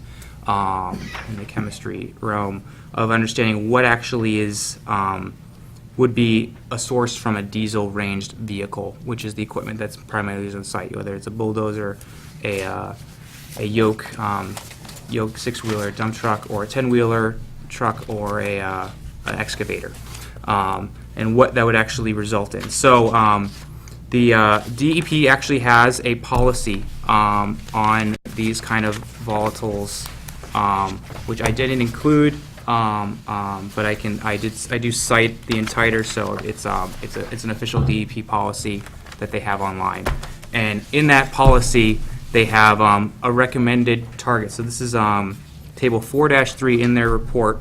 Basically, it's the recommended target for analyzing. Looks like there's a analyzing list for petroleum products, and basically, before that table, it basically says that the target analytes are those constituents of petroleum which have traditionally been used to characterize environmental pollution. So the standard, these are the standards of if these are reached, then it's considered environmental pollution. And so that range is for soils under number 2, fuel and diesel is 500 micrograms per gram. So that's how they and just as I remember, so 500 micrograms per gram is 500,000 micrograms per kilogram. So that's the units that we're actually going to be seeing in our lab results is micrograms per kilogram. That's the soil limit that characterizes environmental pollution. So in our lab results, which is in table 1, I summarized there, we had 4 tests came back with nothing detected at all. I'm sorry, I'm sorry to interrupt, but, so you did not do target analytes? You just did TPH? TPH, yeah, not EPH, BPH. Yeah, we did No, not do, but- we did not do, we did not do like EPH and BPH. We did TPH. No, but there are target analytes that go with the number 2, the greater than 500 micrograms per gram. You're supposed to do TPH and target analytes, both. Yeah, we only looked at the TPH, what the TPH, which is the total petroleum hydrocarbons as a whole, which is basically summarizing all of those there. But it says on page, let's see, it doesn't have page numbers, but No. page 2, way down it says, in addition to the TPH, all appropriate target analytes must also be addressed. So you're supposed to do both TPH and the target analytes when you do an analysis. You can, it depending on how you want to actually analyze, how detailed you want to get in the actual spectrums of actual petroleum products that we're looking at. So with looking at the actual tests that are available, we felt that the TPH was the best all-encompassing kind of choice to actually get a value that would actually provide us a reasonable review of what could have occurred in that area. And the values we got were significantly low or not detected at all for TPH at all. But, I'm sorry, but it says that when TPH is used to support a risk assessment, and then it says, the following rules and recommendations would apply by anybody using TPH to support a risk assessment or document compliance, is both the first bullet and the second bullet. So I think if you got all non-detect on your TPH, Yep. that would work. And, There's yeah, we did get detections. detections of 62,000 and 60,000 compared to 500,000. So we're talking at a magnitude of almost 10 less than what the limits actually are. So we had 62,200 micrograms per kilogram and 60,100 micrograms per kilogram. So that's just it's a little more than less than that order of 10 to the actual limit. So and I mean, considering the fact that we haven't had any spills of any kind on the site, and we're diligently working to make sure that doesn't happen when new workers come on site, whether it's for the single family homes and other things, to make sure that doesn't occur. The results make sense with what would be expected, considering the fact that we haven't had any major spills in the size area that we actually have, and the size of the area that the basins are actually collecting water and sediment. So we feel that this was an adequate look at what's actually out there, and not really not further detail going into the fine details of testing that's usually done when you're removing dams that have been there for 200 years and have had sediments built up for 200 years, and that can have a lot of heavy metals and mercury and other things and other petroleum products that have built up over time, because we have the site's only been active for less than a year. We feel the test was definitely sufficient for what was needed, just to show that there's either not detected or it's extremely low value. So, Mark, I know you do wetlands. You're a wetlands ecologist, biologist. Do you have like geologists or engineers on I site have. who, because it's really an interpretation of this policy versus an implementation, and I don't Yep. expect you, this is Yep. kind of outside your practice It is area, slightly, in my yes. understanding, Yep. so that, I guess I mean, that's my question. I mean, I'm not a chemist. No, I guess I know, and that's or a the- geologist or or a ge- I'm engineer. not a and I'm not a geologist. I'm a trained engineer. Yeah. So I mean, I went to school for Or, civil. I went to right, school but for civil engineering. your practice Yes. area is more like wetlands, which Yes. is evidenced by Yep. your knowledge in the field and your knowledge in, Yes. collecting the data surrounding, Yep. but, Yeah. So I mean, but I would say, like, typically, there's someone in a different type of practice area who would be interpreting, like, a DEP guidance for which, yep. Well, in the sense that it's So it's an interpretation. interpretation. It's a policy. We're taking the policy and we're taking a look at what the tables state, and then we're comparing those tables to what the results were. Well, And that's, I mean, I don't work in that area anymore, but I used to work in waste site cleanup. yep. And how, the way I read this is that it says, by definition, target annulates are not counted within the VPH or EPH aliphatic and aromatic hydrocarbon fractions. So it's important to do both the TPH and the target annulates when you're doing an analysis. That's why they list both TPH and the recommended target annulates. So you do both, because they're They're not covered. separate. They don't. The TPH doesn't cover the target annulates detection of those necessarily. I mean, it's definitely it's going to be a discretionary kind of question in that matter. I mean, my opinion would be that considering the activity on site, I mean, in the sense of how much equipment has really been there, and how detailed of a testing do we need to actually do to actually to show what's around the site. I mean, So I would go with what the regs say. If that's what the regs say, and that's what then that's what has to be done. And the- or if And- you're Yeah. going to interpret it, it needs And- to be like an LSP or someone qualified Right, to and that was the interpret it. second part of my That's- point. Yeah, is sorry, that- Carl. No, it's okay, you just answered the second part of my point. Yeah. I So, recommend. so that's kind of how I'm looking at it, based Yeah. on what you got. I'm a wetland guy. I stay as far away from this as I possibly can. I have no idea. the commission's Just going by yeah. the regs and what you're saying, I'm listening to what you're saying. The commission's inquiry was sediment and water samples to confirm the presence of OHM, which is oil and hazardous materials. So, and that's why we chose the TPH as a test that we felt was suitable to go with, to provide us with a diesel range test of what we should see on site. Versus other detailed ranges, because you can go into other detailed ranges because of the site you may be trying to characterize, because you're dealing with certain pollutants and you're trying to understand how to either immobilize them or remove them from the soils or water that's on the site. No, TPH is it's a very good basic test that used to be done a lot, all Yeah. the time, but we've definitely Not moved used much anyway. from that to a more specific type of analysis. That's why it's good to do both TPH Yep. and a more specific analysis. And- yeah, and we're- hundreds and hundreds and hundreds and hundreds of like it counts metals, it counts organics, it Yep. counts VOCs, SVOs, like it counts a ton. Yeah. So I guess I mean, my we're not dealing with metals, we're not dealing with other chemicals, the only question is diesel fuel. I mean, anything else would just be natural occurrence of natural, or just over this history of the site being agriculture, and how that was used and what was dumped on that site 50 years ago, when they were working on the site.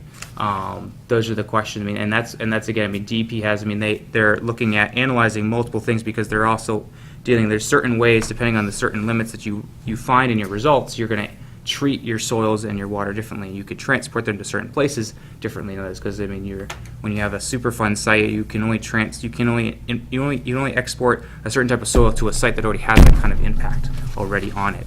When it comes to Waste characterization, yeah, if you do a you're- waste characterization. When it comes to like lead arsenic, you can't transport that topsoil to a site that doesn't have that already on site. Well, what I would recommend is that The Basin 1 and Basin 4, both which you had a detection. Granted, it was less than your TPH, so that was good, you met that, but I would recommend you just go to those particular basins and just do the target analytes in those two spaces, those two locations. That's what I would do.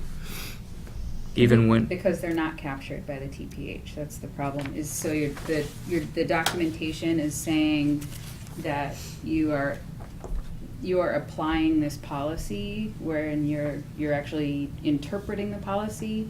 So if you're gonna apply the policy, you need to apply the policy as the guidance is written, or if there's perhaps someone at your firm who handles more of like a, contaminated site decisions. we can And look again, at- that's not typically a we can look at if, we can see if the wetlands other, person, it's we can just- look at if the other things that the other tests would actually do or could actually even be present on site or sourced from our equipment.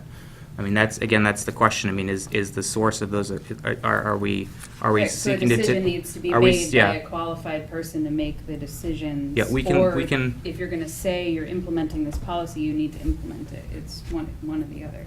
Yeah, and generally, the recommended target analytes are components of fuel and, diesel, the heavier Right. fuels, so it's just covering all the bases of that fuel, all the range of. And you're protecting yourself. Can they run those tests on the soil samples that are already in hand? It depends if the soil samples are still there or not. Yeah, that's. Yeah, they have a holding If time. they still have them.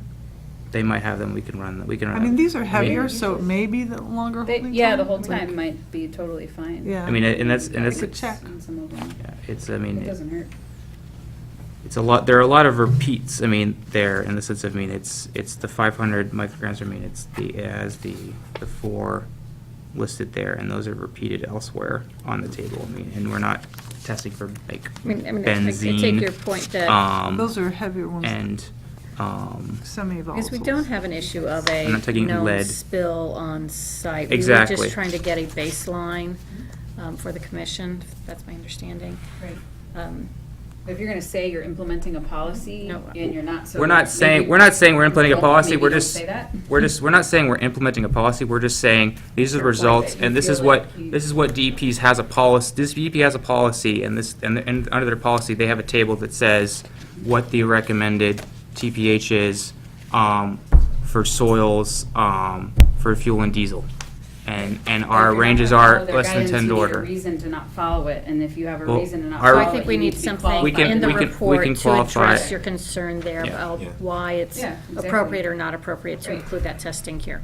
Yeah, I we mean, can- that's just the documentation needed is, we think we have met the standard, and here's why we think we have met the standard. The question we have is, the policy that's cited was not implemented, it was interpreted. So if it was interpreted, we need an explanation Of of how why it was or And does how. does the commission have Makes another? sense, does it- or, And does the commission have another qualification or policy on how those measurements should be measured or written? Because again, it was a broad question that was given to us, and that was our goal was to provide some information to the commission in what the commission actually, and that's what we tried to do.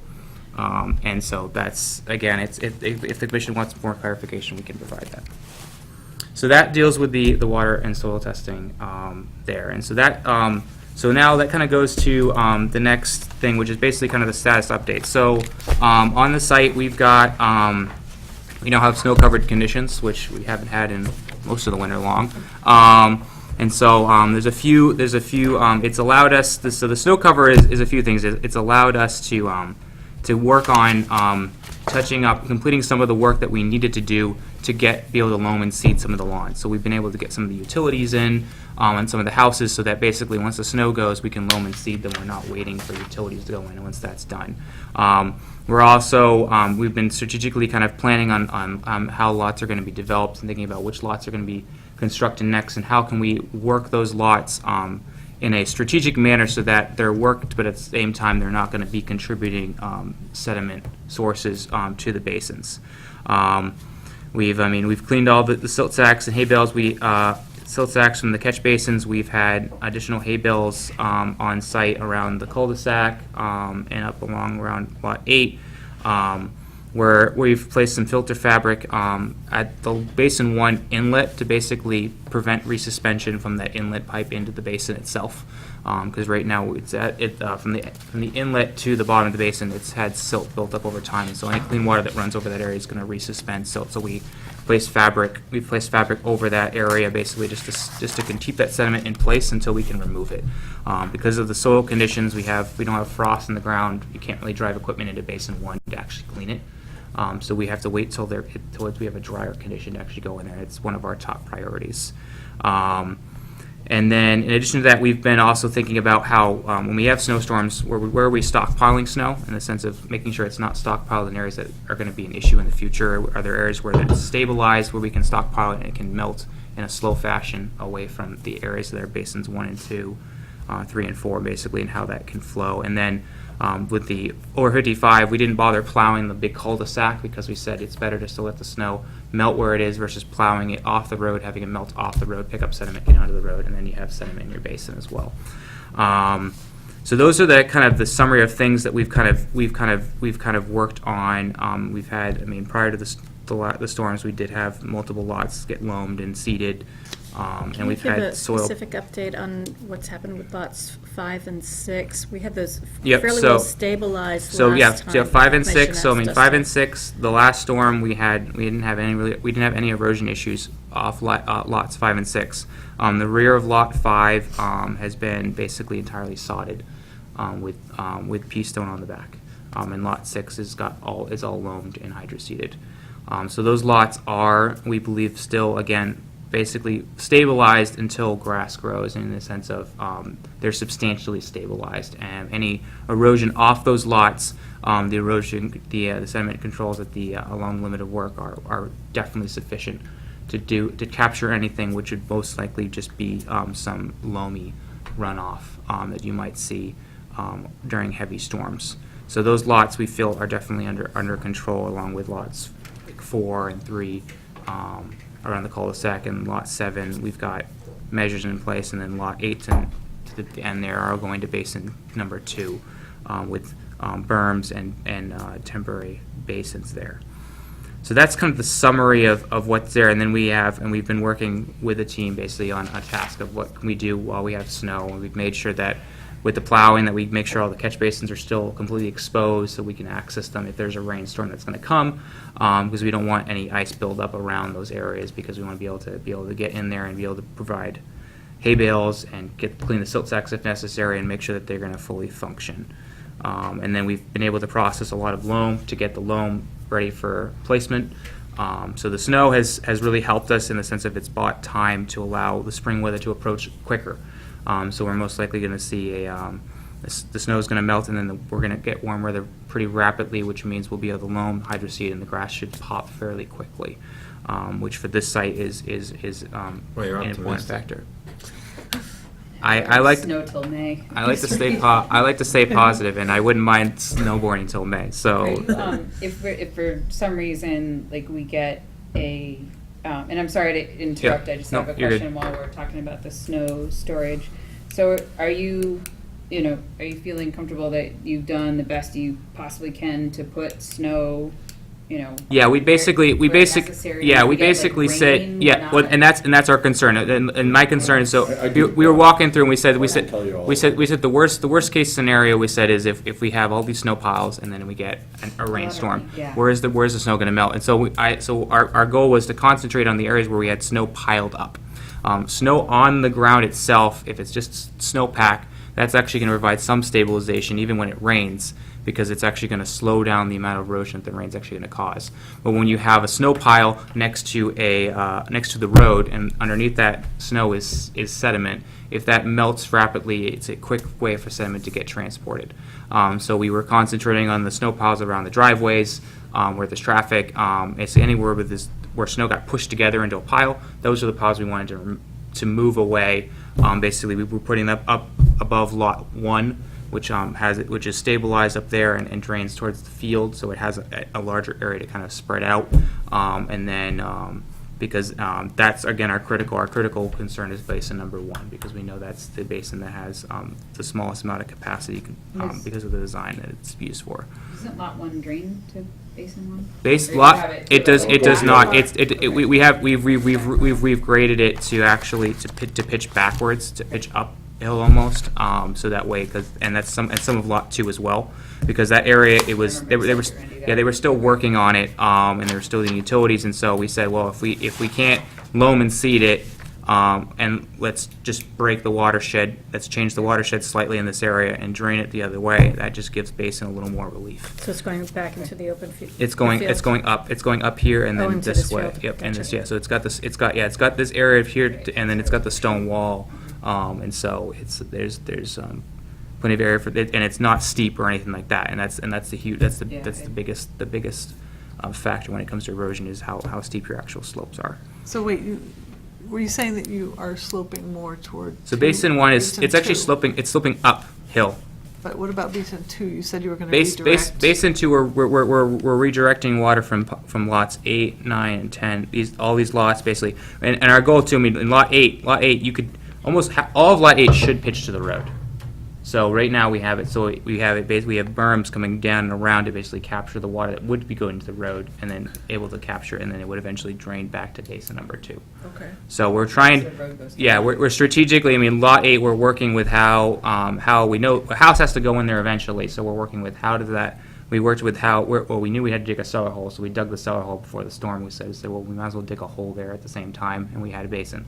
And then I've worked with the fields and basically said, well, where's the driveway located? How can we swale the water? So, because once you build the house, you often raise the areas around the house. So that's going to change the grade. So we're working to make sure we have a swale basically that's going to capture the water before it gets to the road, redirect it around to the front, where we can have a temp basin to pump into Basin 2 because of the grading.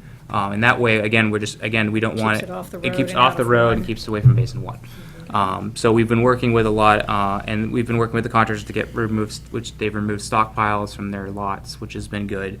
And so we're definitely in a lot better position because we've had time to actually do those activities.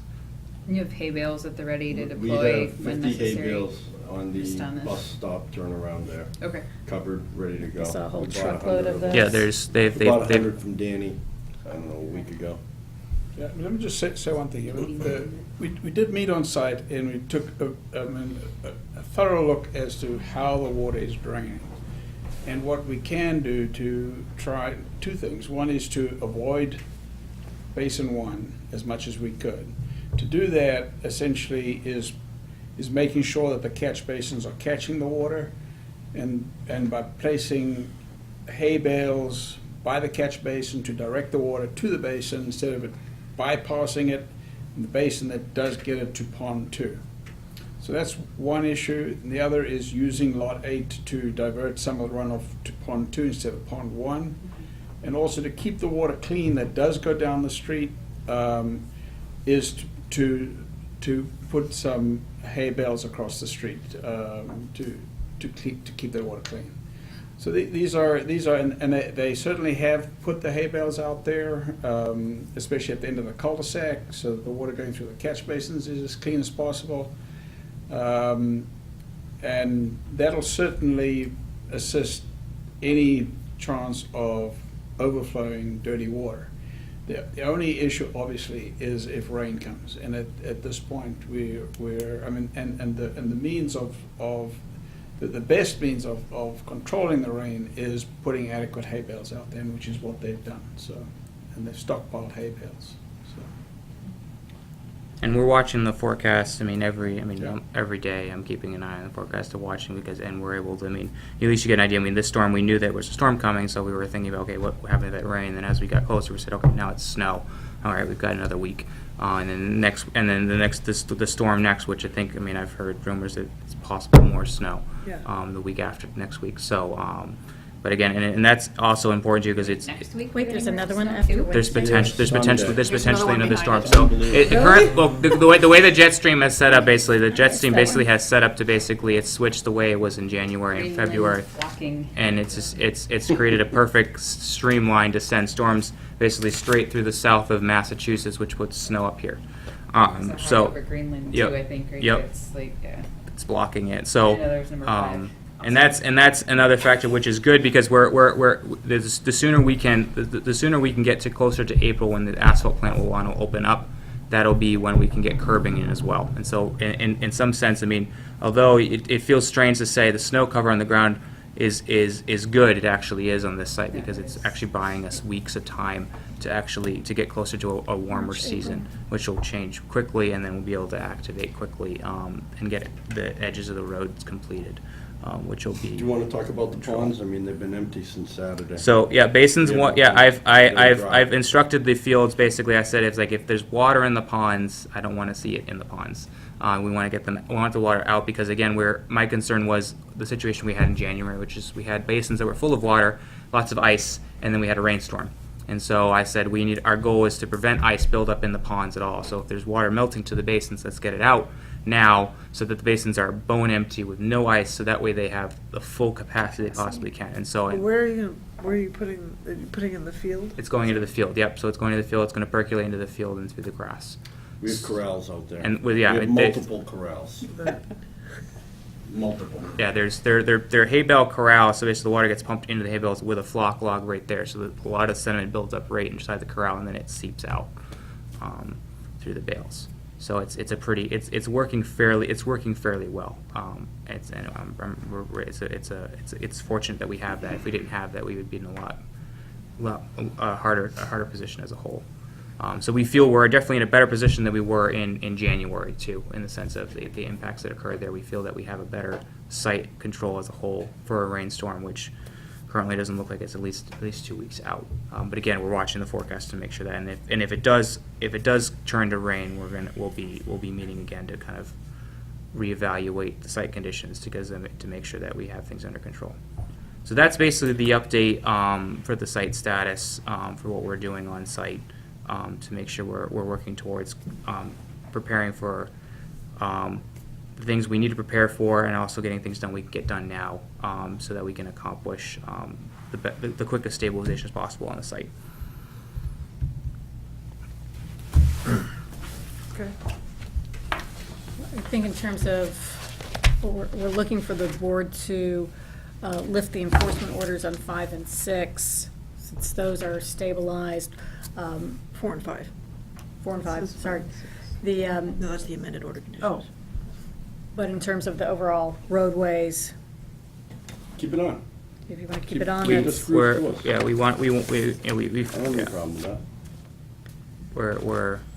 We're actively taking into consideration the enforcement orders, and we understand the commission's concerns on site, and we're working to continually get the site into a better condition. okay. Just vote to keep them on. We still get storms coming through. I'd keep it as is. but I'd like to distinguish between the two building lots and then the infrastructure and the roadways. Because I think where the basins and the roadways are all covered by the general order of conditions, whereas we have specific ones for various lots. And those lots, I think, we've addressed the board's concerns on those particular lots.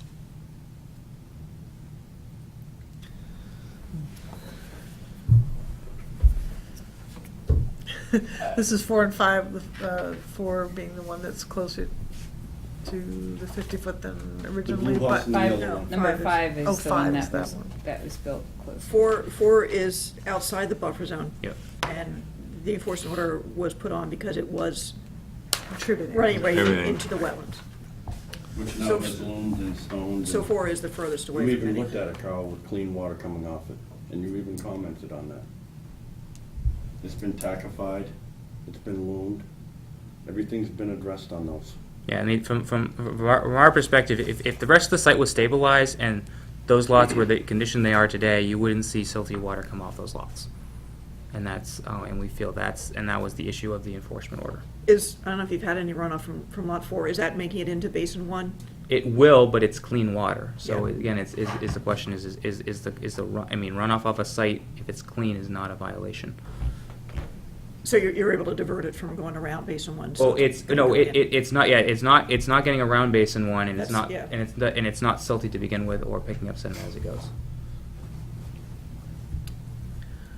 Okay, I mean, I'd like to make a motion to lift the enforcement order on both those lots. So you've addressed the water going around. Yes. How did you address that? It's addressed with controls above to keep the water contained up top or treated. I guess we'll see that So after the preventing next. run-on from We'll see that the- after the next rainstorm. You mean you want to wait until, to That's see what I'm the effectiveness? that's my concern. We don't know. Although. Because you last said that time you last did the time it site didn't. walk. Oh, you saw it not working? No, it wasn't working. We're right around it. Before they did this. So we haven't Before we actually addressed seen it, the we corrected effectiveness? Where it was going Well, wrong, Carl. we don't. The only thing that I saw that corrected was the Saturday after that Friday storm was the sort of flattened Yeah, wall. I don't know if that went anything in, so else I has never been saw if it was corrected. effective or not. We put dirt on that to shift it coming to the center of Pond 1. So Okay, it's so- not going around the backside. So you totally redirected it? Yes. Yeah. And Mark So- saw that. And Mark, All right, well, So- maybe I should withdraw that motion and say that we'll have to see I think we need to future wait. storm to see if it's effective. We don't know if it's going to work. I mean, I think for prematurely we'd be lifting that order. Hard to tell, the snow cover is part of the problem. Carl is talking about, But where are you in terms of? I'm sorry, I haven't seen it since the snows. I haven't I haven't been out since been out since it's. the two big snowstorms. I haven't been out. There's nothing that's. But there's nothing to see, if because you, nothing's if moving. you would like to wait on 4 and 5 to confirm that they're working, Carl, I'm fine with that. Okay. I've worked It's with you hard to before. tell and with I the have no snow problem with cover. any of that. Okay. It's just, you know, we put a lot of effort into this. We've done everything that was requested of us. If you want to verify that the work is done adequately. As bad as I feel about that, I'm fine with going along with that. I mean, they have their I mean, I think- occupancy permit, right? I have Yeah. a few problems Five here does? that I've kept very quiet to myself. I will go along with that and work with that. But I wanted to get back to the soil testing. Are all sites in Littleton required to do this? Required to do. The soil samples and, So I think it has to do, so the intent of it is because the basins are overflowing and sediment is making its way into wetlands and the streams and the So you wanted environment. to So it's confirm- the understanding of what it is. So Okay. the definition of what, I like what it is. agree with that, and I have Yeah. no problem So with that that. was the intent of that. it goes back to my question. Was the point required to do this? And are they required to do this when their water It has was gone before down? my time. And still, no, well, I'm asking the board. People were on the board then. No, they didn't. They didn't have to do it. No. Durkee have to do this? No. And my question is, why do we have to do this? The point had, let me see if I remember this. The point has water going down the road Yeah, now no, that's no, no. terrible. The point had the really fine silty stuff coming out of the top of the basins. And Durkee had the same thing. The issue with you guys is it was breaches. And so the stuff on the bottom of the basins were getting out. The silt going down the point from the last rainstorm up by the movie theater isn't a breach? I just feel as though we're being Yeah. targeted. That's my feeling, and I'm tired of I it. think, and the fields do feel that they've spent a lot of money to have some form of testing done, which we feel is at least a baseline sufficient for what's necessary, considering that we have control of the site and those factors with that. Additional soil testing, to a higher level that is only usually looked into when you're dealing with sites that are known to have heavy contaminants. My equipment is It's clean. It is oil-free. It does not drip. You've been around tractors your whole entire life. You know the equipment we're running is really well maintained. So just I like- feel Okay. targeted and I'm frustrated, and my attorney's gonna tell me to stop talking right now. I am, because I think Commissioner Well, Rupp was there's- saying that, and I don't mean to, No, it's okay. I just want to make sure we understand what you were directing us to do, and it's not necessarily that additional testing is required, Right. but that in our report to you, that we are clarifying either that, how we're analyzing, interpreting the requirements. Other, what has been tested, it's below. It is. It's below standards. Yeah. It's significantly And now below. you want me to go The spend more rubber money. test is below standards. Right, for that one, but if you're But gonna it's follow. recommended, I'm but done. it's Yeah. recommended that both. So I mean, So the if you're question, gonna the question follow is the- that we had a detection Nothing that's, showed up that was above.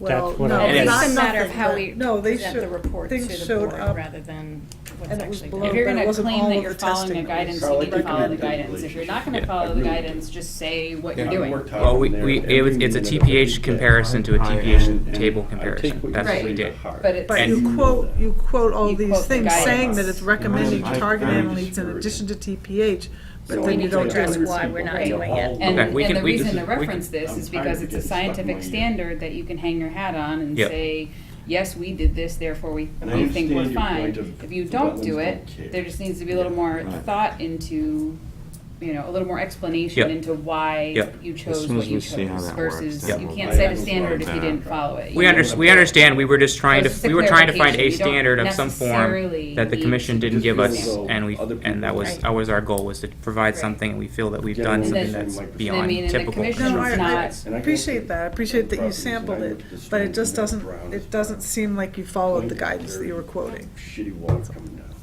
So we can help with the You've been- format of the report We and didn't the say you had analysis. to follow a Yeah. guidance. We so- we understand, I mean, and the question is, I mean, and that's the question, I mean, Answer a so question. if we don't follow, if we didn't follow the guidance, the question is, I mean, if we just said, we just showed the table, and we have and we're almost, you have to magnify the samples by almost 10, just under 10, to actually get to the limits. That's how small the samples were. If we were close to that, then I would say, well, yeah, maybe some additional testing should be considered to look at other possibilities. I mean, but it's such a small value compared to what was actually there. Considering The guidance wanted you to do additional things. if in And the that's really all sense it of is. in It's the a- sense of looking at It's really semantics. complicated sites. It So really we'll is look the at that. semantics of what the guidance says. Just don't say that that's what you're following if you're not, because We you're weren't not. saying we were following. We were just saying this is what DEP kind of happens to cite in their policy for this data. Get an LP We to can write a work on letter, this. please. We can- Yeah. Get we an can LP work to on Yeah, it. I write mean, I the think letter. there, And yeah, we'll- I think we'll- there are people yeah, we can it's address not this. it's not an It's issue. an Yeah. explanation. It's not necessarily resampling if. I you think know, we're the hearing the explanation commission's is adequate. concerns, and We'll- we can address. we'll we can address it. find a way to respond to that. All right. So that's the conclusion of those things, and I believe we have the next things on the agenda are the amendments for lots 5 and 6. So we are tabling the stop work orders until Yeah. Until, further until notice. the board views that they're working properly, which I agree to. Fair enough. All right. And so on the amendments for lots 5 and 6, we have, they're minor adjustments on the siting of the house, the actual house on the lot. Plans have been submitted to the board. Amy has those.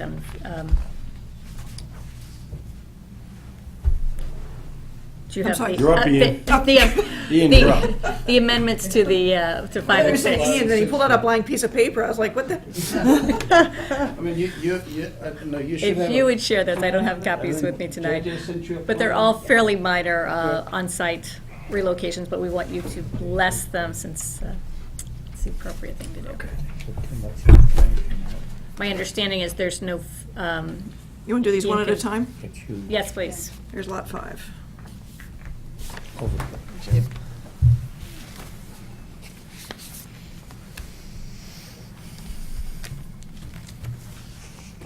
And hopefully there's a plan that shows you the originally proposed location and then the current.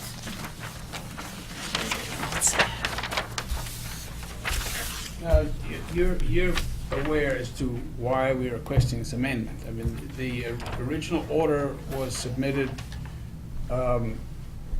before the decision was made by the planning board, and the planning board then decided to give us setbacks that are not in the bylaws anywhere, and therefore we had to move the house, and so we are asking for an amendment to the order on the basis of just moving the house to meet their setbacks.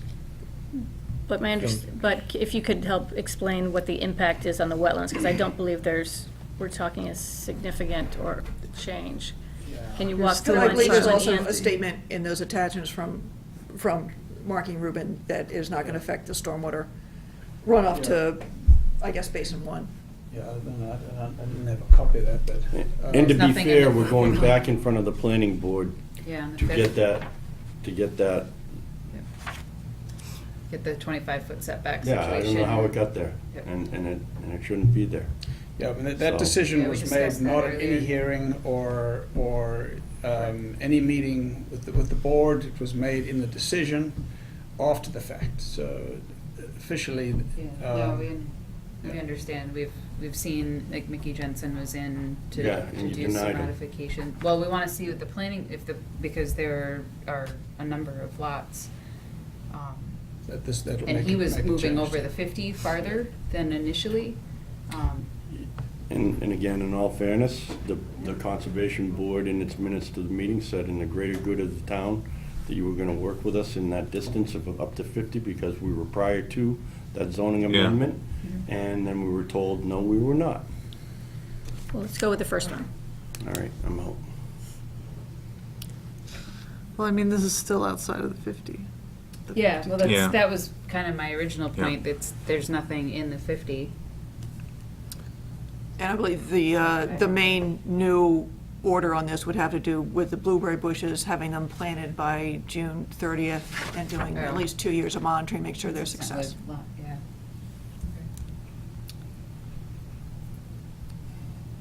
So while And the other ask was confirmation that it's not going to change the runoff to Basin 1, and JJ had submitted a short letter in there somewhere to that effect. Both for Lot 5 and for Lot 6. I'll make a motion that the board issue an amended order of conditions for DEP file number 204-838. I'll Lot second 5. that. All those in favor? Aye. Okay.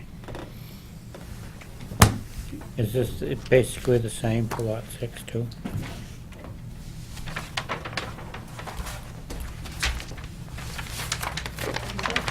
I think it's a separate packet. Yeah, if I can get the paperwork for Lot 5 back, because those aren't really copies.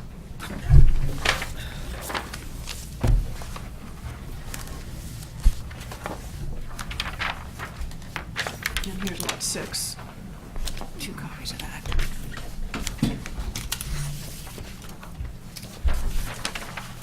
One's just fair than the other, because I think one has the abutter information attached to it, so that's the only reason they feel different.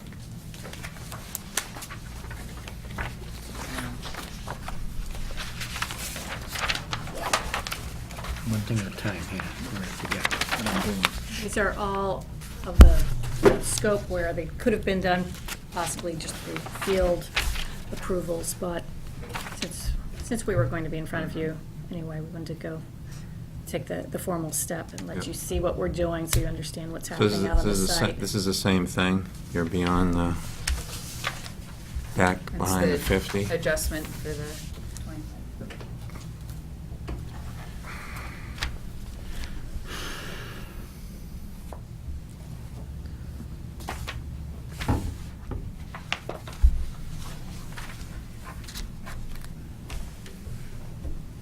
Oh, and before you make another motion or sign anything, did you want to have the discussion about the fees, or are you all set with that? We're not gonna discuss I'm not that. gonna debate We're that. not gonna, I mean, we're not gonna. I offered it to you in a donation, but whatever. You can feed bang the heck out of us with it. Did I pass my pen down How many more of these do you have? We can talk about the fees on the future ones that you have to do. Well, you may not, if the planning You board. may not have to. We discussed earlier, Right. sending a letter to the planning board asking for Did you guys send them a relief. letter? We discussed I it will. tonight. We're Oh, gonna beautiful. send them a letter Thank asking you. for relief from the 25-foot, so, because, There's We no, see there's no value in regulation. not- well, I don't know that Is that aspect April of it, 1? but. Or, no? I think That it's is what we April. discussed earlier. April 5th. I April appreciate 5th, I that. think Thank it you, is. Julie. I think it's the 5th. I think it's the 5th, that Thursday. So it's just, I mean, Okay, I guess we're moving on to lot 6. Yes. And, Make a motion, Carl. Same situation, the house moved slightly because of the setback, there's no change in the stormwater control, so we're talking only minor change of the house, no change in the house footprint. I think maybe I ought to read this. Corner of a deck in Excuse me? 350. Yeah. He wants to- Request for amended order of Grandfathered. conditions, Cooper Farm Lot 6, R05-06, Mass DEP number 204-839. We're discussing. So I'll make a motion that the board issue an amended order of conditions for DEP file number 204-839, Lot 6. Second. All those in favor? Aye. Thank you very much. Thank you, everyone. Probably want to walk Folks, have a out good night. anytime? Sign that? We're not. Yeah, but I'm not sure when. Seriously. Maybe Can you come back 4:12-ish, before then, right? Laura? You got my cell number? I may be able to come out after work tomorrow, but I'd have to see how things go. Whatever, just give me a call. I wouldn't mind. I haven't been out there since the past two snowstorms. We bought a hybrid seeder, so we. Oh, fun. Oh, really? That was Oh, an my God. expense. You know how much it is to hybrid seed? Yeah, it is. So It's- we had them come yes. do the tackifying on all Good nights. the stuff, and I said, screw that, I went and bought a You hybrid scared seed. away our consultants. What Oh, have you no. done? I bought my own tackifier, I bought my There you own. go. Do you? Why not? If you're gonna be doing more of this. why Yeah. not? Yeah. No, it's- Thank you very much for your time. Thank you all.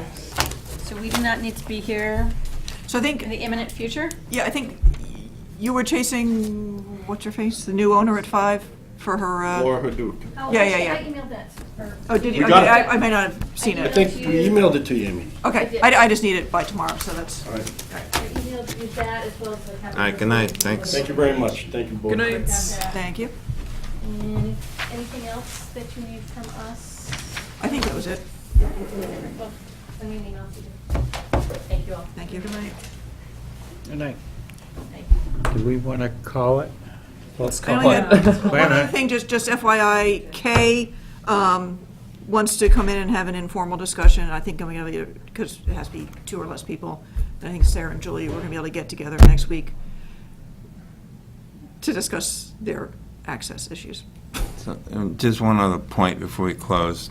I think we need to consider what he said about making sure that we're consistent on other sites, because honestly, I couldn't answer that question about the point. I have not.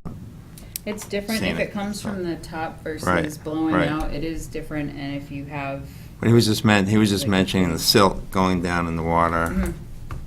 column, and so I just think we just need to be make sure we're consistent on all sites, and we should be looking at them and.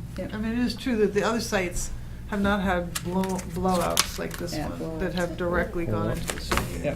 I would think that maybe the PO did. And the other thing, the point I should say, and the other thing was, we were very adamant with those guys, get your utilities, the foundation, and then blacktop it so it stopped the silt from moving around. And I think we've done that a little bit with Turkey too, about getting some stuff. That was a long, tough process. It was the best way to stabilize it. And I know we did at the point. Get your stuff and get a hot top so you seal it off. But his point was, that Yeah, I agree. we have been asked to do an OHM assessment Right. for those. Maybe we will with that oil spill truck. Oh, definitely that. Oh, yeah, Yeah, they're it doing was- a lot of sampling there. Yeah, a lot of sampling. But it's that. I think it was. I think these things, yes, we need to be consistent, but I think they are also to an extent iterative as an issue comes up and as it is shown to be, a potential problem. And you start implementing it more. Yeah. Right. And my understanding is, these last couple have been. But I was There's kind been of a lot more going thinking a little bit, maybe they put too much of an explanation out there. Yeah, if you say you're Motion gonna. to adjourn. And not following what the explanation Second. was. Yeah. All those in favor? Aye. Right.